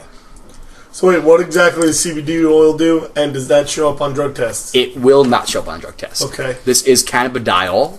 it is one of the Did you cannabinoids. say 7 drops? Yeah. Does this have any kind of like? Is this the oil? Doesn't have like you don't get like a high from this, right? No. Okay. No psychoactive effects at all. I just tried it without before we even asked that question. That's how I roll. No drug tests, no high, no. No psychoactive effects at all. The reason being, I feel a definitive difference after putting that on my tongue right now. Like, I'm Tastes feeling like pretty good. almondy too. yeah, I get a lot of different tastes. What do you think, Eric? What's taste like for you? I have no, I can't. I couldn't tell Tastes you. kind of like almonds. Tastes almost to me. tastes better than ass. That's all I'm going to say. True. So, no psychoactive effect. Better than kratom. Yeah. The reason being, so we have an endocannabinoid system. Just like we have an opioid system in our body, we have endocannabinoids. So we have receptors that are designed for cannabinoids. Cannabinoids, right? Is that Yeah, exactly. So, with that, THC, which is the most popularly known one, that's the one that everybody likes cannabis for, that's the psychoactive part. And that actually hits our CB1 and our CB2 receptors, whereas CBD oil actually doesn't fit that key. So, like, if the cannabinoids, if the THC and the CBD are the key, THC fits those keys. CBD oil doesn't fit them. It helps to regulate, it reshapes it so other things can get in there, but it doesn't actually have an effect on them. Now, CB1 goes to your brain, CB2 goes to your gut, and that's how it helps to regulate mood, it helps to regulate... That CB1 and 2 is in all this oil? So, the 1 and 2 are the receptors. Okay. So that's the lock. And this helps to regulate the lock. It helps reshape the lock so other things can get in there. So it's more malleable to Exactly. be receptive to other things. Exactly. Okay. The other part of it is it helps to regulate your adrenaline, so your adrenergic, and your serotonin, so your serotonergic receptors. Okay. So, basically... Okay. Yeah. Sorry, I just passed a note over to Mike.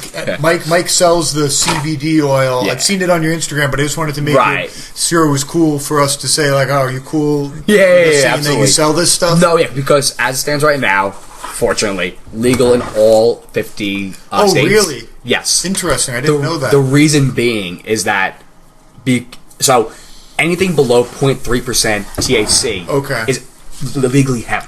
Gotcha. So even though it's the exact same plant, depends on how much THC there is. So this has a very low THC content. I've seen the COAs, the certificates of authenticity, and the lab works on them. The highest I've seen is 0.005 or 0.05. Well, it wouldn't pay for them to give you THC too if they could separate that, and if they're able to sell that separately. Exactly. So how do you recommend your usage of this? Or? So generally, after training, like right after or before. So that's where things get interesting. I take usually 5 in the morning when I wake up. Okay. And so that's 7 drops, the 5 milligrams. I'll usually take another 5 milligrams at some time in the afternoon. Okay. Now, just like everything else, individual dosing because of individual biochemistry and different needs. So if you're taking it for anxiety, let's say, you might need like 10 milligrams. So you might need like 14 drops. If you're taking it for severe pain, probably the same kind of concept. And on the other end of that, if we're talking about like epilepsy, cancer, like the really high, and then you're going to want to get to like the 50 milligrams. Yeah, that's when you need a ton of the oil because you're Yes. trying to change your body's chemistry so the cancer can't really exist, right? Exactly. So with this, in terms of how you're dosing it, it's on individual needs. It actually has cognitive benefits, though. So it brings I feel like I'm having cognitive benefits as we speak. It brings down inflammation. So what's interesting is if you were to take this and then go and smoke or go eat an edible, Okay. it would actually give you the high without the stupid. Oh, really? Yeah, A high without the what? the stupid. Stupid. Because- I wasn't going to try it. I got to try it. So is it just like you just Steve, get the you should body try high? it, Steve. So Try it, you should essentially, try it yes. too. What are we doing? Essentially, CBD. It's a CBD oil. You don't get high from it like marijuana. But Oh, easy killer. But I 7 didn't think drops. anything came out yet. I didn't feel anything. a couple like individual drops. Yeah. Okay, I didn't feel any drops come out yet. Sorry. No, I saw you go like. Stanger goes hard. I saw you going in hard. All right. Alright, so I mean, he would have gotten like 20 milligrams. Probably was got a little tired. 7 So drops wait, at a time. drops. hold on. Let me understand what you just to said. be clear, hold on. What's Yeah, I going- can definitely what taste it. It does taste almondy. Cannabidiol. So what's it do? I So didn't feel any drops. I didn't realize how much was going in. So I'm gonna basically just go home and be like really smart. it can have cognitive That will benefits, never happen. anxiety benefits. It can help with your gut. Talking about things that I help have a strengthen big the gut. gut. 7 is gonna be enough. It can be enough. All right. It'll help pain. Yep. Interesting. So wait, Well, that's I good. was curious about what you just said about if you took this. Yes. Spot me on this. I can't see what I'm doing. Just straight on the tongue. Yeah. Okay. 1, 2. See, that's what I thought I was doing. Right. Well, usually, I saw you like start squeezing. I'm like, oh, yeah. Okay. You So- said if you took this, Yes. and then ate an edible, Yeah. it would negate the The stupidity part. Like Yes. no, so when you say like the stupidity part, like are you like the head high almost? Essentially. the head high. Like I'm not gonna get paranoid. And shit like Exactly. that. I would just enjoy like the Correct. body high because The I re- attribute to like the opiate response of kratom Yeah. to like eating an edible, but it's the body high and Yes. not the head high. Correct. Same idea. Same concept. Because CBD does have opioid receptor as well. Similar kind of mechanism, but it doesn't. It has the kappa as well. That's very, very interesting. It hasn't.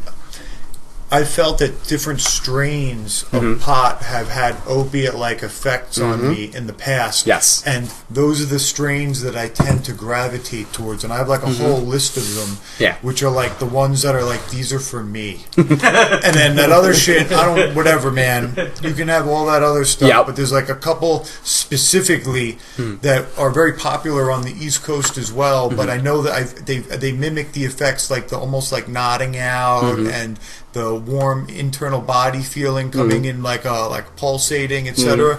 That's very interesting. I wonder if those are strains that are higher in CBD Probably, yeah. than others. Yeah. So what happens? Most people, we've been trying to grow higher and higher and higher in THC. Yeah, THC. And in the process, we've just lost CBD. They were in like a 50-50 split at one point, even though there's really 500 cannabinoids in cannabis plant. Generally, we've isolated 500 different chemicals, compounds, whereas 100 is like 120. Cannabinoids. So Did you see the Culture High by any chance? I did not. I recommend it. Yeah. There's a whole segment on there where they had a father whose son had terrible epilepsy. And they went through all the stuff, and he started giving them the oils, and That's Game how changer. we got involved with this in the first place. My buddies at Rebel Health. I had briefly looked into just CBD and full spectrum cannabis oil, as well as exogenous ketones for my dad with cancer. And then my buddy at Rebel Health, his son spent a week in the hospital over the summer with insane seizures. And though they're great, the higher doses on both of those on ketogenic diet as well as CBD, they're both great for neurodegenerative and they're good for seizures as well. That starts to get into the mitochondrial end, and that could be the link to both of those, which is a whole another rabbit hole to dig down. But for now, the short answer of it is that they are better overall, and we had looked into it because of the seizures. Right. And that's how we got this company. And super awesome product, like pharmaceutical grade, everything I deal with. how much do those sell for? This is the 500 milligram, and that's $100. Okay. And How long does that What- last? so you took a 5 milligram dose. If you did that once a day, about 3.5 months. Oh, wow. Because it would be 100 days. 5 times 100. They sell them in different strengths. That's 500. What else There's is a there? 2500 as well. Okay, 2,500. So it's the same size bottle, 5 times as strong. That's what I'm talking That about. one's You just need, 350. like one drop. Essentially. I I'd be have my taking 5 of last, that one too. I have my last big question for you, and we're coming up on about the 2-hour mark. Yeah. We usually wrap up around there. So, now we covered a lot of stuff, right? We covered a lot of. Yeah, we gotta have you back on too. Yeah, we definitely got to have you back on because we could get into way more stuff. Just A lot of to go rabbit through all the holes. acronyms is a half a show. But- like My question for you is this: with everything we covered, Yes. we covered a lot of things, diet-wise, supplement-wise, all for health benefits. Yes. Now, the question is there any like synergistic effect to this that could be on the negative end, where these things interact and have some kind of negative, effects on it? Because sometimes you combine things, they don't react well. Right. A lot of the stuff we just went over. So if I'm taking zinc, K2, beta alanine, Right. D3, kratom, CBD oil. You know, Right. what kind of negatives could there possibly be, or anything that you even know of? To No, I get you. So, specifically on the micronutrient end, so like things like zinc and all your other vitamins and minerals, that gets into a little bit of a squirrely neighborhood in the sense that, fuck squirrels. yeah, exactly. That gets to a problem in the sense of different vitamins compete with each other, or they work synergistically. So, A and D go for the same receptor site, D and K work together. Vitamin C helps non-heme iron get in better. So there can be competitions on that end. In terms of, let's say, combining CBD and kratom, not a problem. Combining CBD, kratom, and a buttload of caffeine, maybe more of an issue. It's kind of like Red Bull and vodka, you know?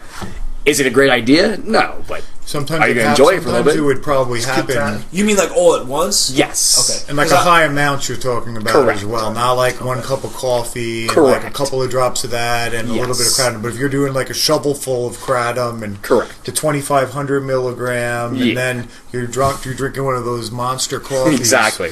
from Sev's. Drink Yep. like a gallon of coffee a day. So yeah, essentially the things that... Well, half a gallon. Right. Coffee has a bell curve response. Depending on your own personal tolerance, up to about 2, maybe 3 a day is probably a good cutoff. See, I just started drinking coffee in April for the first time. I had it with Dave. Actually got me to drink it. Yeah. And now I'm not saying like I'm drinking a cup a day. Yeah. Some days I'll have 2 cups. Sometimes I'll go 3 or 4 days in a row with no cups of Yep. coffee. I'm not sold on it yet. I'm not really. I don't know how I feel about it yet. Yeah, I get the right kind. Got to get the right kind. Yeah. Every single morning. Yeah, I'm definitely a big coffee guy. Yeah, I'm a I coffee wake up fan. and there's Yeah. coffee hot right next to me. It's the greatest thing. How do you maintain that that feeling of like the first time you drink coffee? Like, and I'm used to it now. I feel like, and if I have like the regular cup that I put my little K cup thing in, it doesn't do it for me anymore. Hotter. It really depends. I mean, in terms of, I don't really drink coffee for any kind of performance benefit. I just enjoy coffee. I'm the same way. Yeah, I just Yeah. enjoy coffee. I don't drink. I don't notice any cognitive or anything. It doesn't wake me up. Honestly, I like it, and I find, and you might maybe agree with this. It almost relaxes me in a way. I love nothing more than like, especially on like a weekend, you wake up, you go train, you get done training, and then you sit down and and enjoy a cup of coffee. It's just like, Absolutely. this is it for me right here. I'm like relaxed from that. Yeah, I'd absolutely agree. It's like a reward system for me. Interesting. Yeah, I don't get like the boost. Yep. So yeah, we're probably both fast metabolizers in the sense that our bodies break it down quickly, and it doesn't have the same effects that some people. If you're really sensitive to it, usually you're a slow metabolizer, so it stays in your system for a long time, so you don't want it as much. So we're just about at the 2-hour mark. Yep. Now, you do personalized nutritional plans for people that, for anybody, but specifically for people that want to lose weight or they have a health-related ailment or topic that they'd like to change. Yeah, essentially that's basically it. Like I said in the very beginning, health detective, that's my thing. I help people losing weight, but I don't enjoy it. I'll help a fighter lose weight, but that's really the extent of people who I like to help lose weight. In terms of, I think weight loss is a consequence of health. I'd rather you get healthy and the weight will fall off. That's interesting. You know, I never really thought of it in those terms, but I think that's an interesting way of looking at it. Yeah, I would have to agree. Generally speaking, when you've gained a bunch of weight, there's something else going on. It's not just, I ate too much. You know, there's something else, some kind of inflammation, some kind of other dysregulation going on that you might not be aware of. Maybe your bacteria are off. Maybe your hormones are off by a little bit, which everybody, knows that to an extent. So that really was what comes down to. I'd rather figure out what is the root cause than I'd rather look good naked on the beach. Get healthy and you'll look good naked on the beach.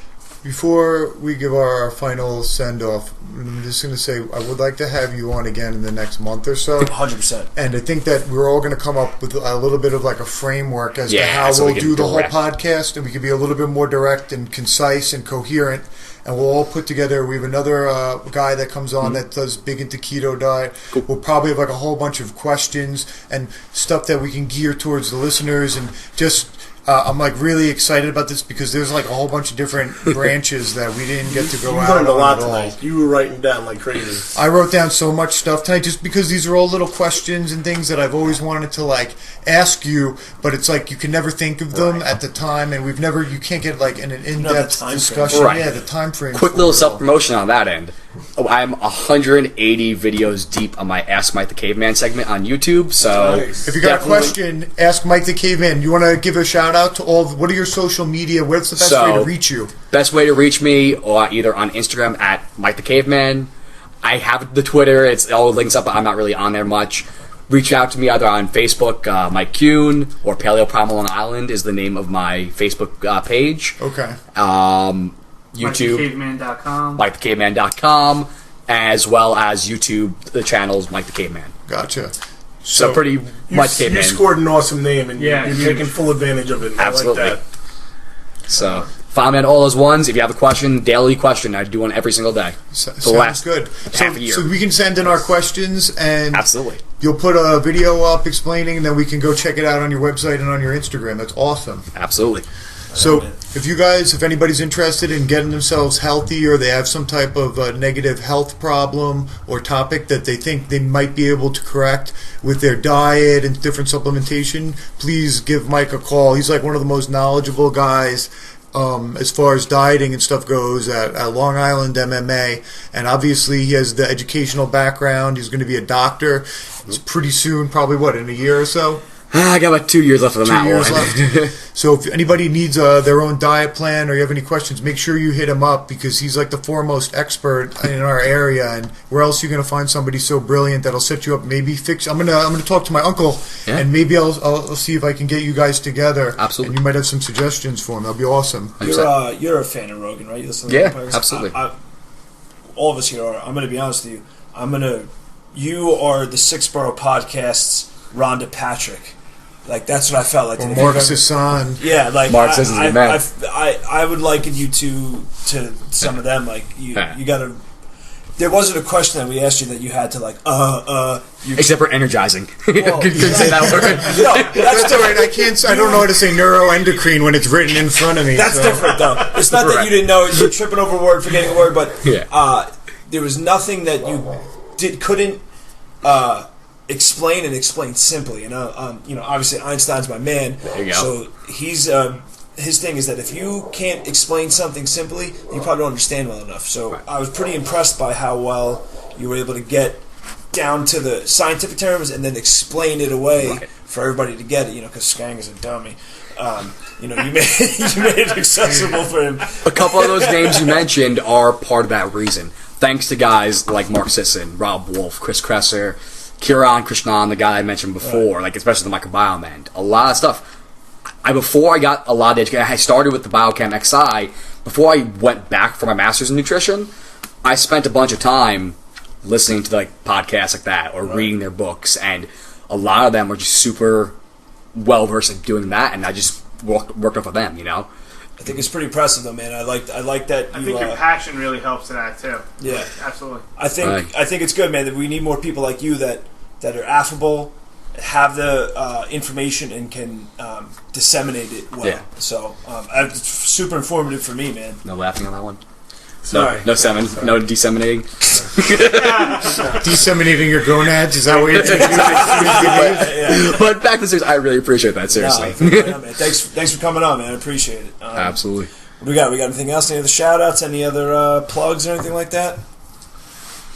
I mean, we didn't say anything about a young Mike Skanga today. Oh my God! I was waiting for it the whole night. I thought this Or was gonna Chubby be, D. It was going to be the first one. I'm glad we got that squeeze in. that in there. Glad we got those both in. You had to squeeze a Chubby D in there? Yeah. It's Chubby been D a rock back in theme the on day. this And then I was in podcast. very good shape. I mean, younger man. When he was young, he was very fat. When Dave was young, he was obese. When Skanga was young, He was big going. he looked like Fabio. oh, okay. I I'd was say- Flavio. He was